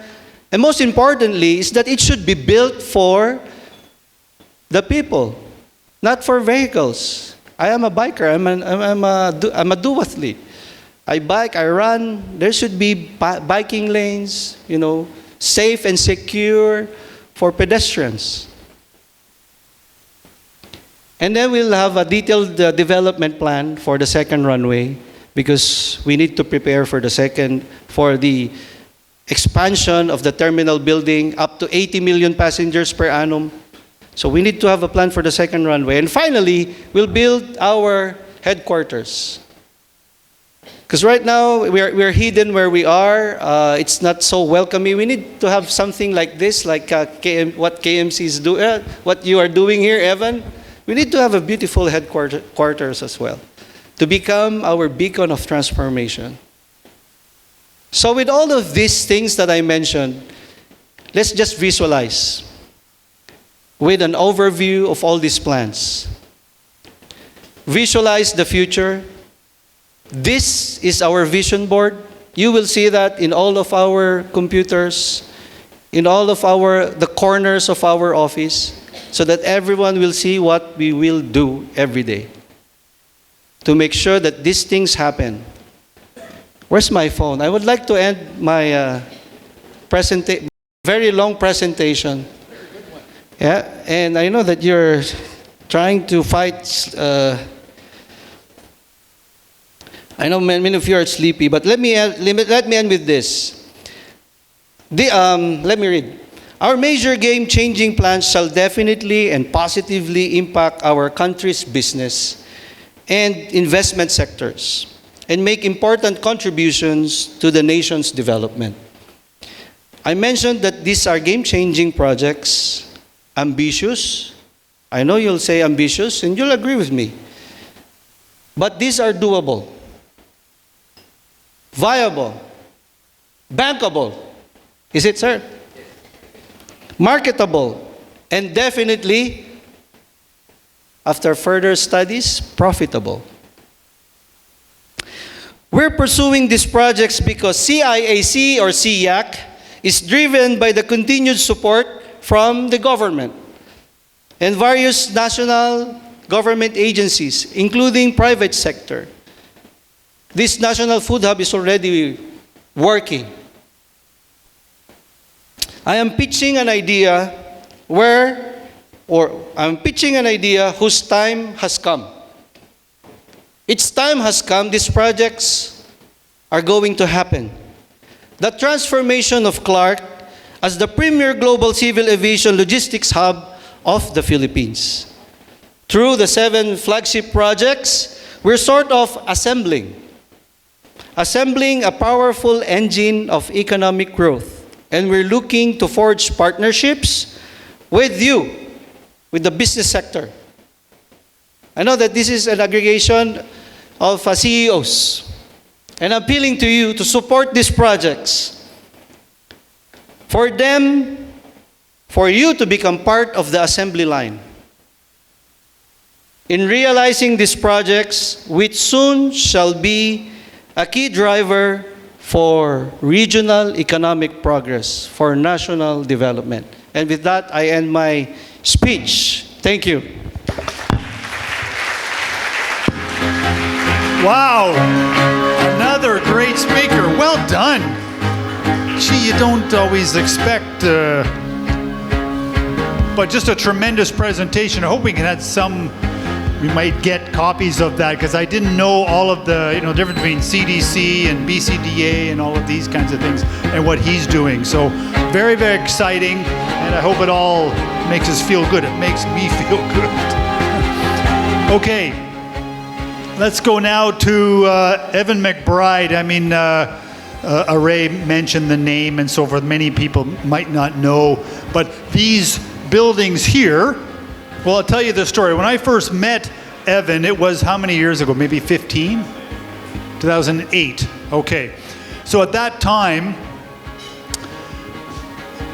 him and a couple of his other co-workers, they had a dream.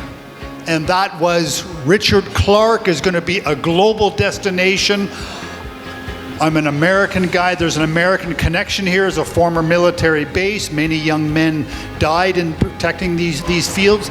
And we feel it is our mission to make something that is globally significant for the country. And at the time, these guys had a dream and were talking about, Richard, this is going to be the Grand Promenade, and this is going to be an event center, and this is going to be a beautiful... And it was just a field. I mean, you remember it 12, 15 years ago. It was a muddy field of nothing. And I just thought, these guys have a dream or are crazy, because I just thought this is never going to happen. But, so I'm making a long story short here, but it's a good story.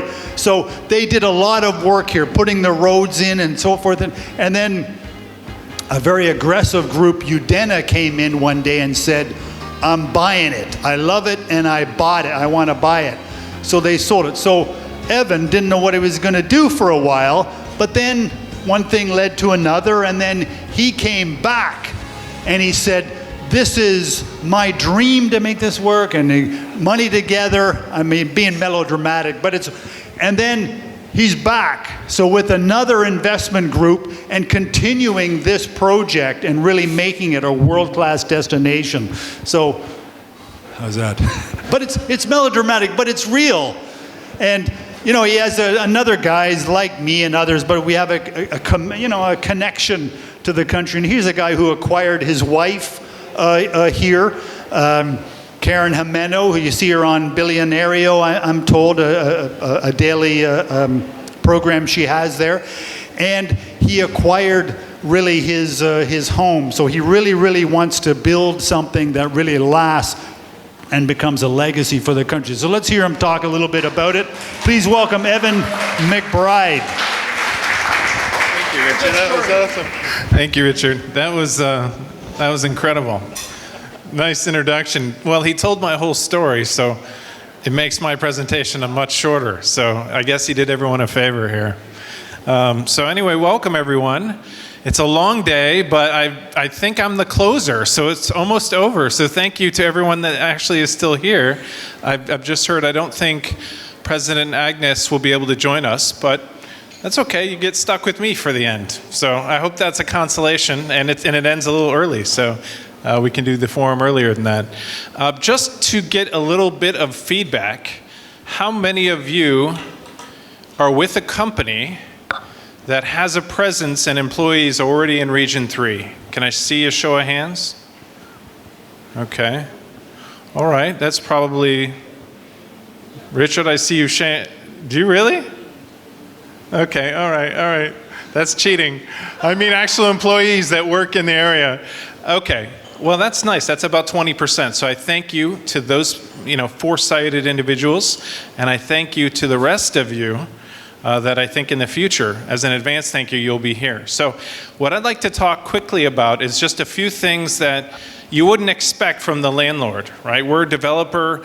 We were the group that really spent a lot of time conceptualizing how can we make what is now known as Clark Global City, before it was under various different names. How can we make it like the BGC 3.0? And so we tried to think about really the fundamental driving force was how do we create more happiness?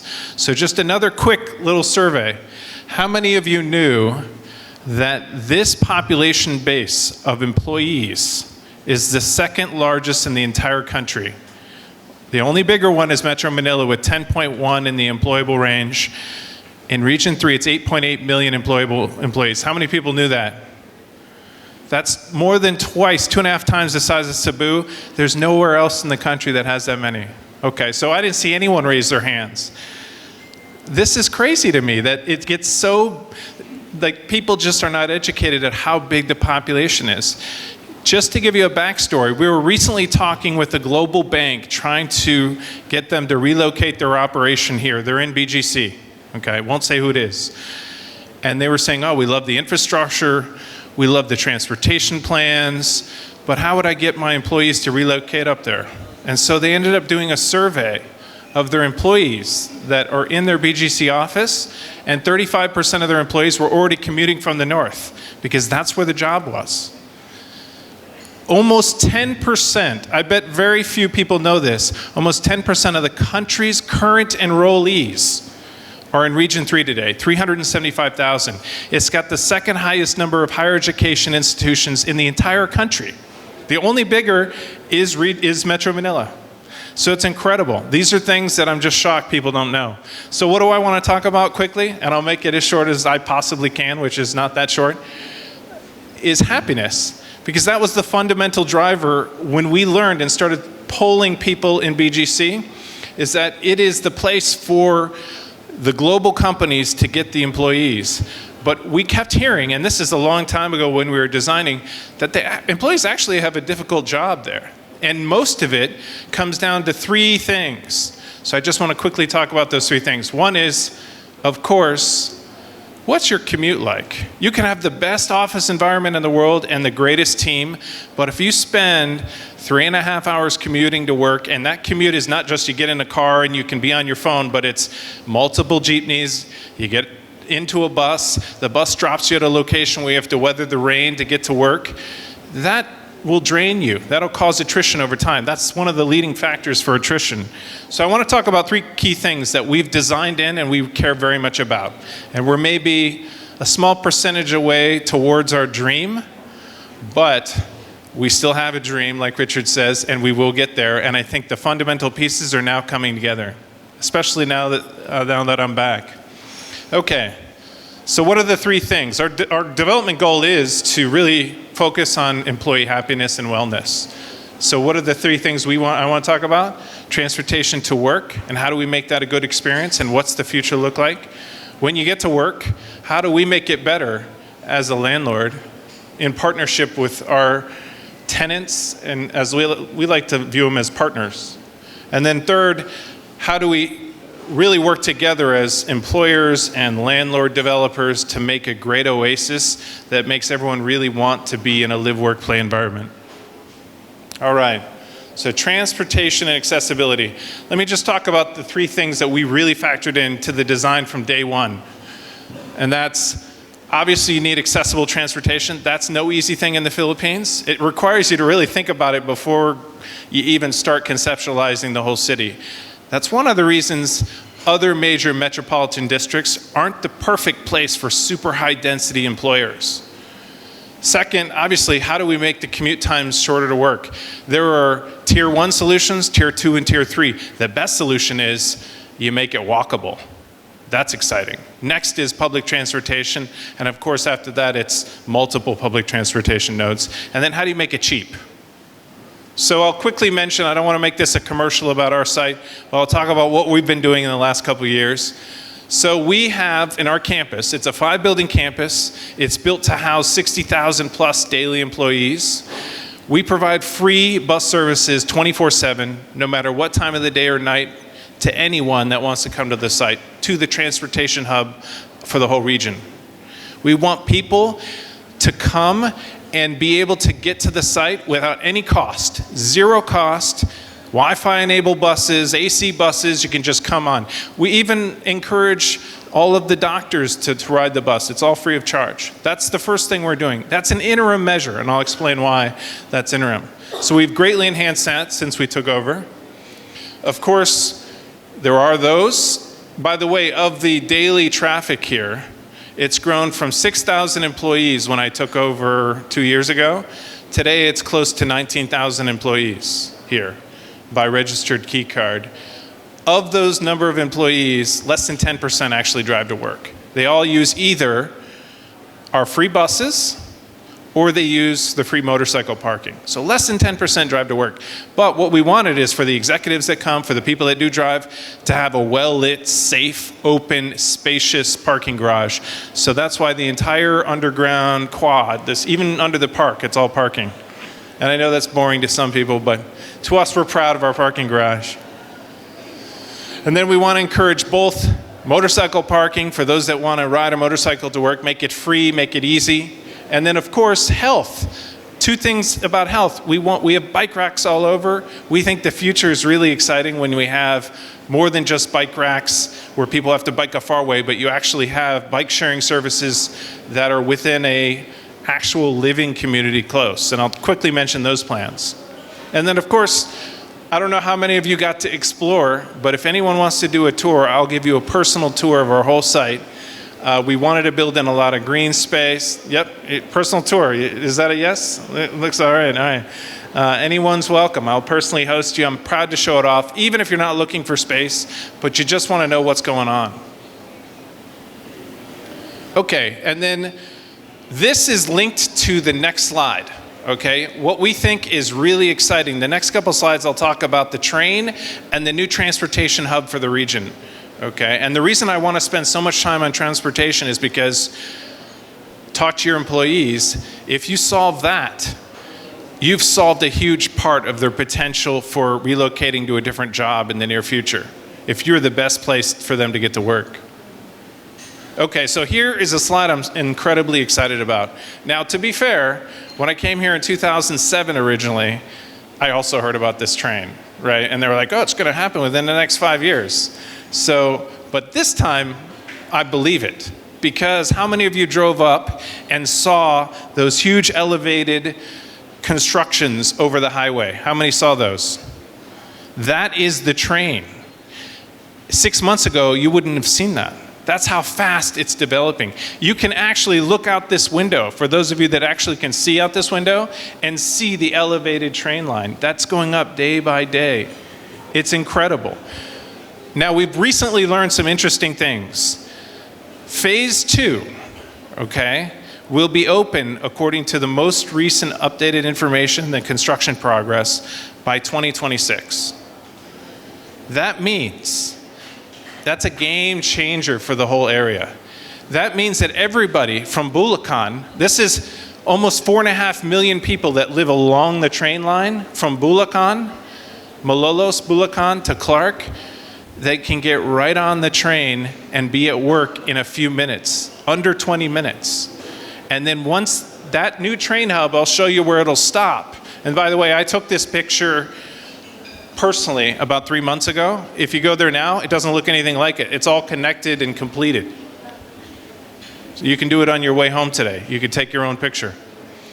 So this right here, currently almost everyone who comes to work in Clark, they stop here.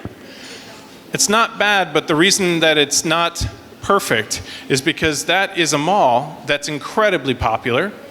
If it's payday on a Friday and it's raining, it becomes a parking lot. How do you resolve that? And it's only getting more popular. One is you move it, and the government has already done this. This is the new transportation hub for the whole region. All the buses, all the jeepneys, and the train will all stop within the city. To give you an idea, we are sitting here. This is 1.2 kilometers. Instead of our bus service having to run out, go outside the gate, pick people up and come back, it'll just go back and forth. That's only 2 years away. That's incredible. That opens up all kinds of things to make the lifestyle better. One is, now we can pick people up 5 times more efficiently. So that instead of like a 10-minute wait time when they're ending their shift, it's a 0 wait time. Also, for those that care about health and wellness, you can bike. We'll have bike sharing service, motor scooter sharing services, encourage people perhaps to walk or jog. In our buildings here, we have shower rooms on every single level, including the basement. The reason we have that, maybe you do want to walk or jog to work, and you can shower, get ready, and go to work. That's already here today, by the way. You can go shower now if you'd like. Okay, a few other things. I'll end the transportation discussion. You can tell I'm excited about it. Those of you that don't employ a lot of people are probably like, all right, I've heard enough. But to us, you solve this and you really do something special for the Philippines, and you reduce the unhappiness and therefore create a lot more happiness. The other major thing that will create CGC as a great business hub is that it'll be the most porous CBD in the entire country. What do I mean? It means that if you look at where the population comes from, this is Clark Global City here. This is where the population comes from, to the east and to the south. Right now, there's very limited entry points. It's equivalent to almost BGC, which doesn't have very many entry points. Here, as soon as the train hub opens and this train line is done, there'll be 3 additional entry points from the population base. That means that it'll be so much easier. You already have the highway, you already have this access point, and you have 3 additional ones, including the transportation hub. That means less traffic. Everybody hates traffic. Okay, I'll quickly move. Now this one I'm really excited about. What's better than getting a short transportation ride or public transportation to work? What's better? It's literally living right next to your work. The problem is, for the most part, in BGC and Cebu Central District, although there's new things like the pad, there's the flats, we are building a truly walkable, young professional housing. I call the affordable luxury micro condominiums, right? These are not dorms. These are for professionals, young families, small but almost luxuriously developed units. You can see our current rendering of like what the pod would look like. You know, a couple of those in a relatively small room with its own private bathroom, its own locker and storage, think of a first class cabin in a train, almost a little bit bigger than that. But you have it as private, and this is parkfront right across the street and affordable for the typical salaried professional that would work here. Okay, life at work. So that's the second aspect. How do if you solve the transportation, then you got to solve, okay, well, now I'm at the office. How do I make it better? Well, I understand most of that job is with our partners, the actual employers. But what can we do to help? So we surveyed all of our employees that come here, all the employees that go to our tenants. We tried to get the best estimate of what do they want at work. We're not a mall. We're not here to service the community. We're here to service the employees. I bet 95% of you could guess what the number 1 was. Anyone have a guess? It was Jollibee. Closely followed by McDonald's, I'll just say. But Jollibee is number 1. So we have Jollibee here now. We took our time and literally sought out the tenants for retail that was specifically going to make the tenants happier here and the employees happier here. So of course Jollibee. Of course, convenience stores. We now have a Funhan Mart. We have a food court. We have a day 1 new Korean fusion place. But the retail here versus coming back in 3 months, you won't even recognize it because now everything's committed and we're moving forward based on our plan. And then the second thing is, how do you make the services better? So of course, medical. When we owned the whole city, the first thing we built here was the hospital. That wasn't by random happenstance. It was because every other major CBD, what are they anchored by? If you're catering a CBD to the international community, what do you want close for the executives that visit, for the executives that work there? You want hospital care. You want medical care. So if you look at BGC, it's St. Luke's, Makati, you have Makati Medical, you have Asian hospitals in Alabang. In Clark Global City, you have the Medical City. And of course, we heard other things. Dermatologists, so we have one coming in. We already have a dentistry. That's something, these were surprising to us as it came high on the survey, but we found them and we put them in. Okay, and then last I would just say we really care very much about making the common areas as beautiful as possible. And I want to highlight a few things before I end the conversation, and I would encourage everyone just to walk around, maybe perhaps use your imagination because we're not done. Obviously, we just started our 2 additional buildings. But one thing you will see is that we really care about trying to create as much amenity space as possible. So all of the employees during a normal business day, when they come here, this is an open lounge. This is like our version of the Shangri-La Lounge. You can come here. You don't have to buy anything. You can come here for a team meeting or just to come here after work, maybe bring your food up, have lunch, go outside, have a drink. This is all an open community space. Now, of course, beyond those doors, those are meeting rooms, flex office spaces that you can rent. But out here, it's a common space. This is new. The other thing we're doing is we're trying to make the open quad as beautiful as possible. You'll notice when you're out there, you see this big white wall facing the whole park.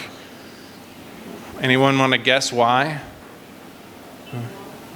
It's a media wall. That's right. You know, you must be in marketing. It is so, we encourage corporate events here.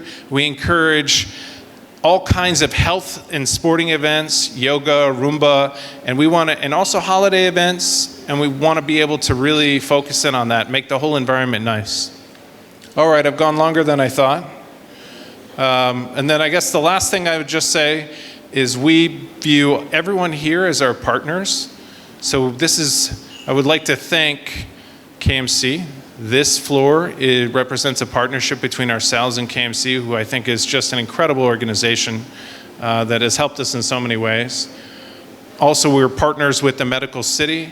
You can actually go downstairs to the lobby of our newest building, and there's a Medical City event ongoing right now, and we're right across. So they actually offer preferred services and rates to help out companies that are starting here. We're all neighbors.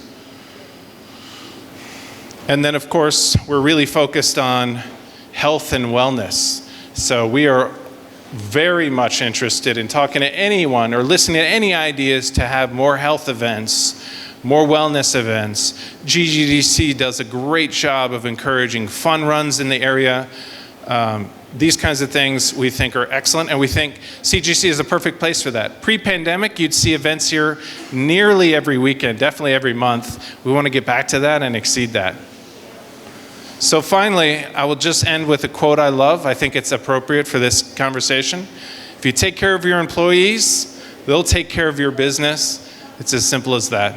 Thank you.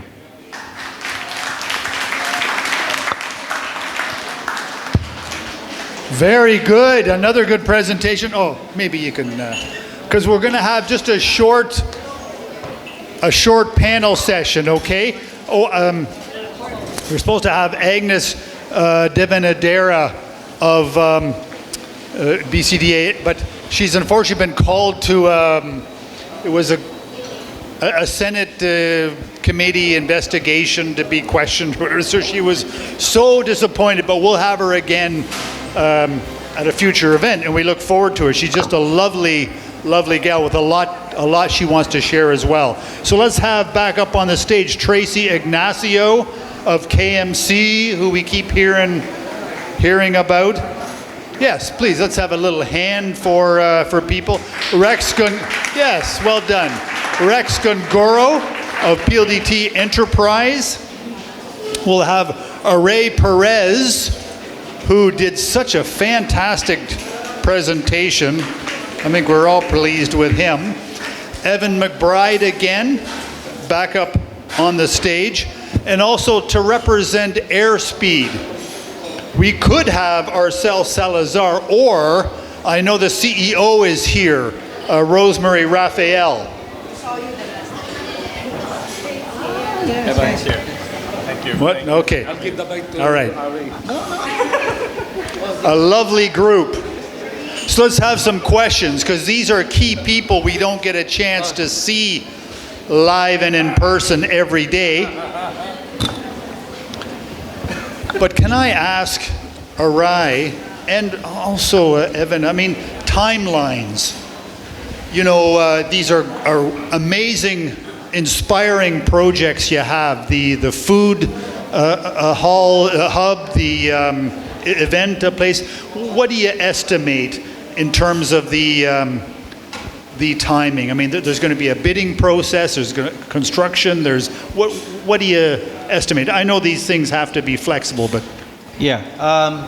start with the food hub. I mentioned earlier that the phase 1 of that food hub will be finished by the first quarter of 2028.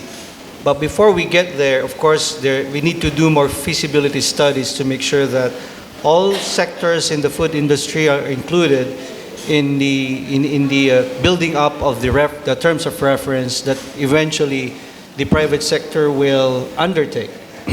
So we'll finish that feasibility study within the year. Then next year will be the public tender. So that's for the food hub.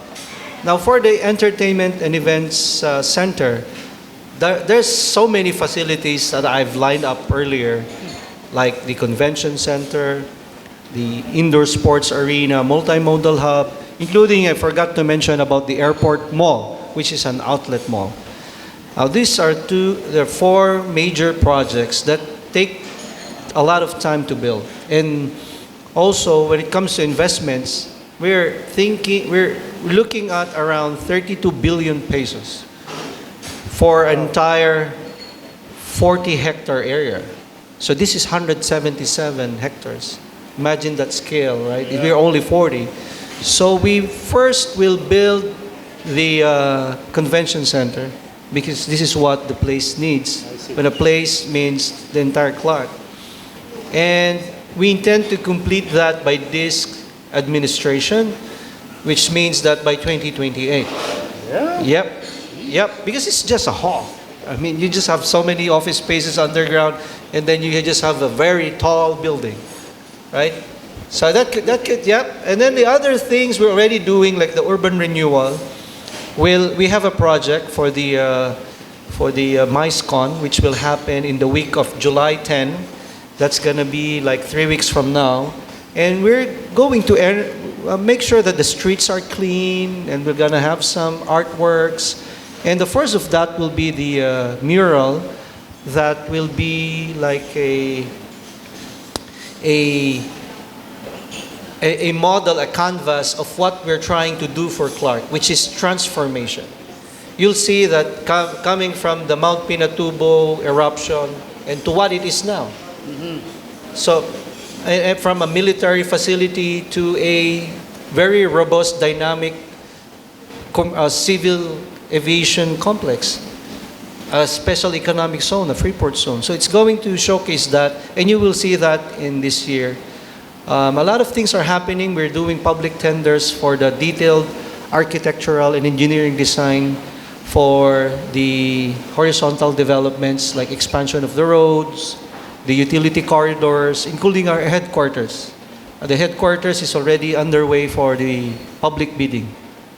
Yeah, so everything we intend to do and finish, at least for the phase 1 and many of the projects that we have, by 2028. Wow. Bravo. Well, we want to wish him well, and it's really inspiring, isn't it?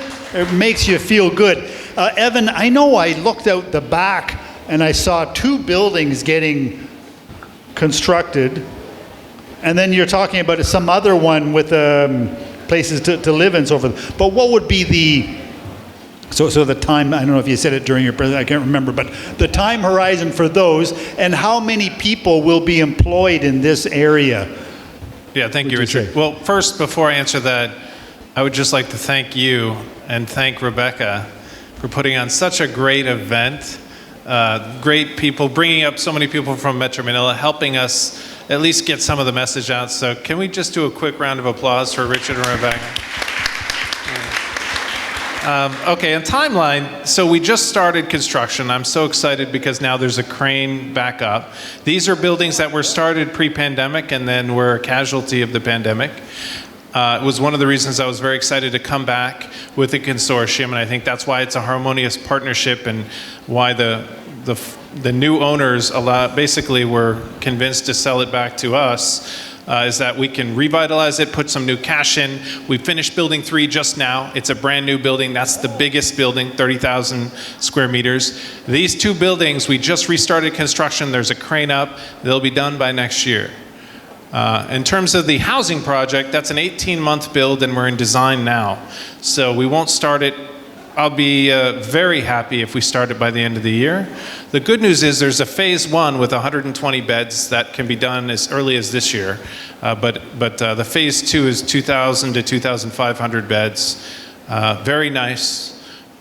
I'll never take the word dorm. It's not that. It's a affordable luxury micro condominium, individualized units. So for the professional BPO, KPO employee. So priced at their salary levels. So that's pretty exciting. So in 19,000 people today, I remember. Yeah. And when it's all... When it's all said and done, so the 19,000 is basically registered employees at the site. That's grown over the last 2 years from 6,000 to 19,000 as of this month. It's growing by about 500 per month. In terms of registered employees, I would expect when all 5 buildings, you have 60 to 100,000. Which daily employees probably in the 30 to 40,000. So, yeah. That's a mini city. Okay, bravo, well done. Okay, well, we better get to a question. Please state your name.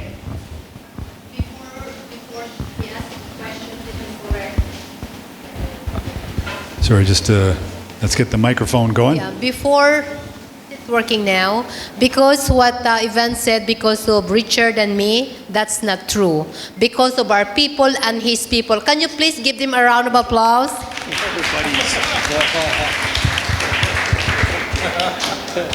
Hi, good afternoon, everyone. My question is about logistics, so it's concerning to Mr. Ray Perez. Sir, you mentioned that there's internal competitions between NAIA and SIAC, right?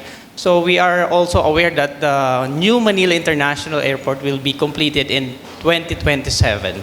So what will be the advantage and disadvantage in terms of the logistics? Thank you. Oh, okay. Now let's talk about the new airport that is right now still underwater. They said it's 2027. I heard that it's going to be 2030, and just recently it's going to be 2035. Yeah, because of some financial concerns. Okay, but for us, I'd speak more about Clark.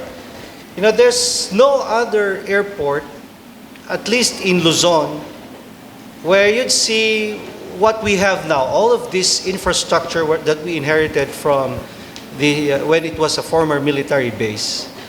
In location-wise, strategically, like I mentioned earlier, there's no airport like that where you have all these expressways well-connected, north, east, southwest. And where could you find an airport or a place where it also has a rich history? And you can do a lot about it. I mean, you can do a lot about it to become an attraction for the airport. You know, if you look at other airports, they're no longer a simple, like an airport where you go there and fly. If you look at Singapore, that airport has become a destination. You don't need to fly to go to the airport. You're building a lot of attractions. You have a mall, you've got the biggest library, you've got some cinemas, and everywhere, everything. It's like a city. That's why we have rebranded Clark as an airport city. There used to be an airport at the city. Now it's going to be an airport city. So that's what we have here. Nothing like that. And in terms of space, when you look at space, it comes to land, you don't have to look at only at what we have as a corporation. Because the civil aviation complex is only 2,400 hectares. I know that New Manila can be somewhere around 10,000 hectares. But we have the Clark, Freeport, and Special Economic Zone. That's 32,000 hectares, half the size of Singapore. So imagine what we could do. We already have that land, we don't have to reclaim, and it's owned by one entity, the government. Okay, very good. The guy should be a politician. He's just a great speaker. Okay, please. Hi, good afternoon. This is for Ms. Tracy. I'm Arcel of Airspeed. As a proud B Corporation committed to social and environmental responsibility, what do you think are some of the strategies any company can use to encourage improved sustainability awareness and integrated action amidst work, silos, and lack of interest in said concern? You did mention company B, ma'am, right? Yes. So, thank you for saying that, because KMC is actually one of the only 5 companies right now in the Philippines that's certified B Corporation. It took us almost 3 years to get that certification, tougher than an ISO certification, best place to work and all those. We had to meet certain standards in terms of building offices, taking care of employees' benefits, that includes diversity and inclusion. So my suggestion for companies are, well, obviously, the general idea of a B Corp is people over profits. But obviously, for a company to even give benefits, they should be profitable to begin with, right? So I think having priorities in place at the beginning, being very profitable, and then eventually be able to give back to the community is the general idea. So right now, if you notice this site, we've built it with a lot of design and creative thinking in terms of making sure we don't create a lot of waste when we build, and we are able to reuse a lot of materials when we build. We are able to, these chairs and tables are not here and everything, right? These are all brought by the event, but the tables, chairs, and everything around this are all movable and flexible, meaning the wastage on food that Sir Ari mentioned earlier, our part as a builder of offices and as well as honing talent, our part is to lessen the waste as well in terms of constructing offices and more real estate to do business.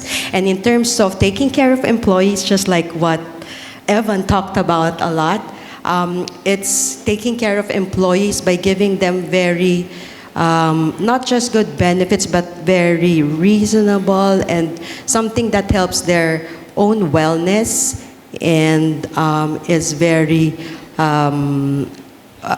what do you call it? It's very fair to them is what we're also doing as a company to earn that certification year on year. Okay, very good. Please, a question here. Stand, Yeah, thank you. stand and state your name. Yep. I'm Mario Jun Alsona from Baguio City, now migrated in Angeles City. And I want to address the question to Mr. Ari Perez, of course. And before that, congratulations for the speech, inspiring speech. However, correct me if I'm mistaken, you have said that you have to finish all these plans before the end of the President BBM, right? And now you are under the feasibility study period for 1 year. So everything, plans are in the conceptualized plans. Now, if the feasibility study will not work, do you have a backup option projects? Thank you. Yeah. Thank you, Engineer Mario, and congratulations for moving. You are indeed a real estate expert, right? A specialist. Because they're from Creba, and they're building their own chapter in Clark. Right, okay. And they're inviting me. So, well, those are huge plans, grand plans that I presented. So I keep emphasizing that what we can implement within the term of the President, of the President Bongbong Marcos, is the phase one of these projects. And even if these are not simple, the phasing could be like, for example, the entertainment and event center. You've got 4 components. You've got a convention center, an indoor sports arena, a multimodal hub, and an airport mall. We could just build one of it. We could not have to build them right away. But it depends on the feasibility indeed. What if an investor could take the entire 4 facilities? What if you have someone like Evan, right, who has all the financial arm that could undertake all these investments, but will take whatever. So the goal is, really why I'm saying all of this is that with such nice plans, with a very good master plan, these master plans were not just an overnight result. It came from many experience, from many plans in the past since 1992. The good thing, that what we want to do is to make these projects at an irreversible point where even if I'm no longer here, these plans will continue. And how are you going to do that? I told this last time in my other presentations, start signing contracts, whatever contracts that those are. I mean, sign contracts with, for example, an investor, if there are investors. The key is to get those things done right away, to have shovels on the ground. Otherwise, anyone who would sit in again as a replacement of mine, or could anyone new leadership, it could change. So that's what I've learned with the government. We must make these projects at an irreversible point. He's great. Okay, please, a question here. Oh, I see Marlon Sampson of ICOR. Very successful. Afternoon. Yeah, this is a question for the panel. So, Ray mentioned about turning Clark into an important global hub, right? So, I understand this will create opportunities, job opportunities for us Filipinos. So, the question is, are our systems and local workforce ready to meet international standards? And if not, what are we doing to address that issue? Wow, that's a big question. Are we ready? Is Philippines ready? The people, infrastructure, what do you think? Rex, yeah, come on, what do you say? Yeah, for the PLDT side, since we are a telco business, especially in PLDT Clark, we are readily available hub facilities here, so we can support the influx of population coming in, investments coming in, establishments coming in. We can support that because we have the international gateways, new international gateways coming in that will be up for the coming terms. So in the near future, we have a big capacity of internet, so we can support that in terms of telco facilities. I'll be quick. I think the Thorns here, I'm the only Rose. The Thorns here can talk about the infrastructure and everything. But for me, in terms of people and process, I believe the Philippines has always been ready for the past few years. In fact, us in KMC, we do have 400, 500 different clients already that are direct investors from abroad. They have their own teams in the Philippines, and they believe the Filipino talent is at par with the same employees that they have where they are onshore. And not just that, we keep on upskilling the individuals through various programs that we have for our employees, and actually mixing everything with the onshore talent and the local talent here.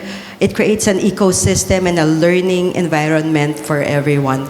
And I think the process, just like what I mentioned earlier, CDC has been trying to improve and make the permitting approval process very fast. So making the ease of doing business, not just here in Clark, but in the entire Philippines, is a focus of the government, I believe. So that makes us more competitive globally. Thank you for the question. It's a very good question. allows me to also restate some stats, which I want people to remember. 250 higher education institutions in Region 3 alone, second highest in the country. It produces 60,000 annual graduates that are classified as global first century, 21st century knowledge graduates. There's proof in the happening. Building 3 is newly opened. We only have 2 out of 12 floors left. The largest company, private company in all of Nashville, that is their biggest, one of their biggest locations in the world and their biggest location in the Philippines.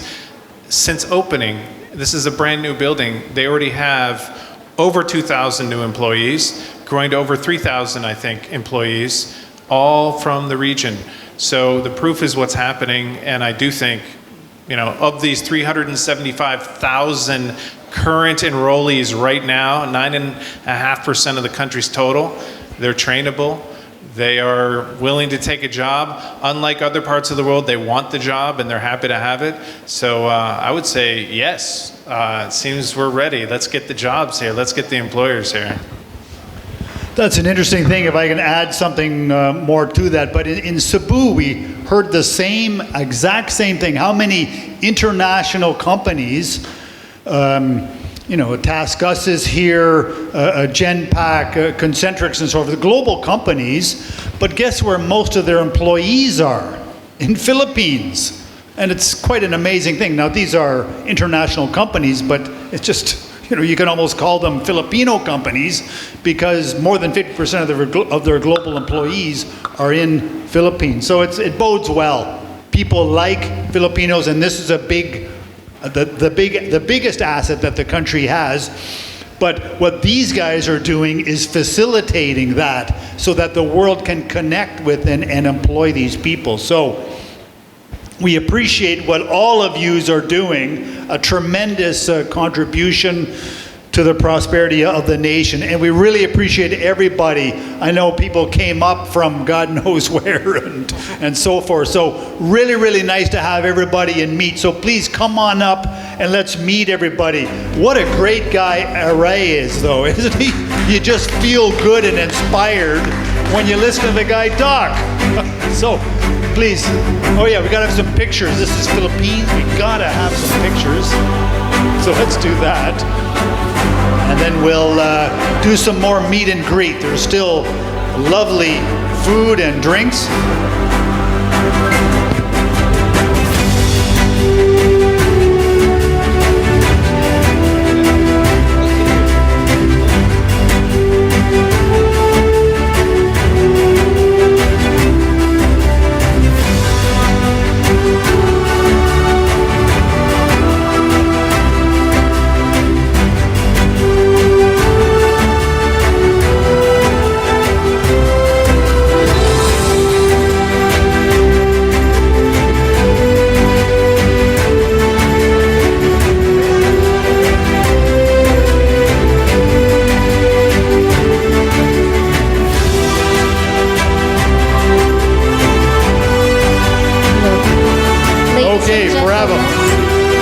Some trophies to give. I'll give the...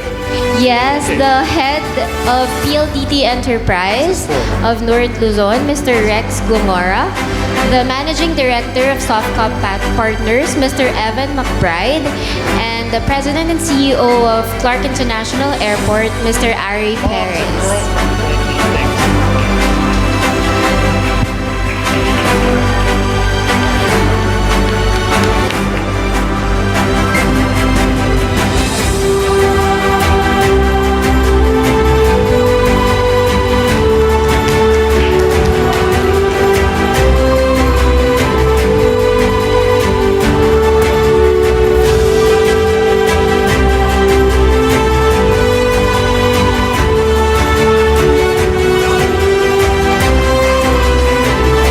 Okay, thank you.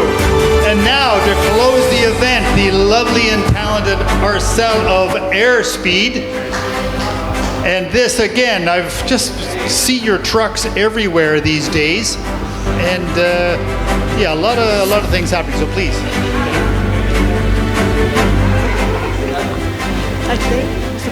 Yes, good day, esteemed colleagues and distinguished guests. I'm Arcel Salazar from Airspeed Groups of Central and North Luzon office. So, how did you find the Asia CEO event? So, how did you enjoy listening? Of course, yes. So, as we bring this year's Asia CEO Forum Clark to a close, so I will not take so much of your time. So, I would like to take a moment to reflect on the meaningful discussions we have had and the valuable insights our speaker shared earlier. So our theme focusing on leadership excellence strongly resonates with us at Airspeed. Earlier, the speaker shared that Clark is a strategic location with modern amenities and will be the premier global civil aviation logistics hub of the country. And Southeast Asia will be the next data center in 5 years. And how the ICD continues to lead the country in Philippines cyberspace. And Philippines will become as one of the Asia Pacific largest economies. So excellence is not just a goal, it's an ongoing journey. And the logistic industry involves innovating and adapting to meet our clients' continually evolving needs, ensuring efficiency, reliability, and exceptional service. It is about creating value, nurturing solid partnerships, and contributing to the economic growth of our region. At Airspeed, we continuously create and innovate services for our stakeholders in this region: international and domestic freight forwarding, customs clearance, storage solutions, specialized logistics, and now e-commerce fulfillment to adapt to the needs of this digital era. We also recently launched an SME program dedicated to helping build our small and medium entrepreneurs businesses through our logistics expertise. So as all that we said, thank you all for your contributions and active participation. Let us all use the insights and knowledge gained here to continue propelling our businesses forward. I wish you all safe travels, and I look forward to seeing you at the next Asia CEO Forum. Thank you, mabuhay, and God bless us all.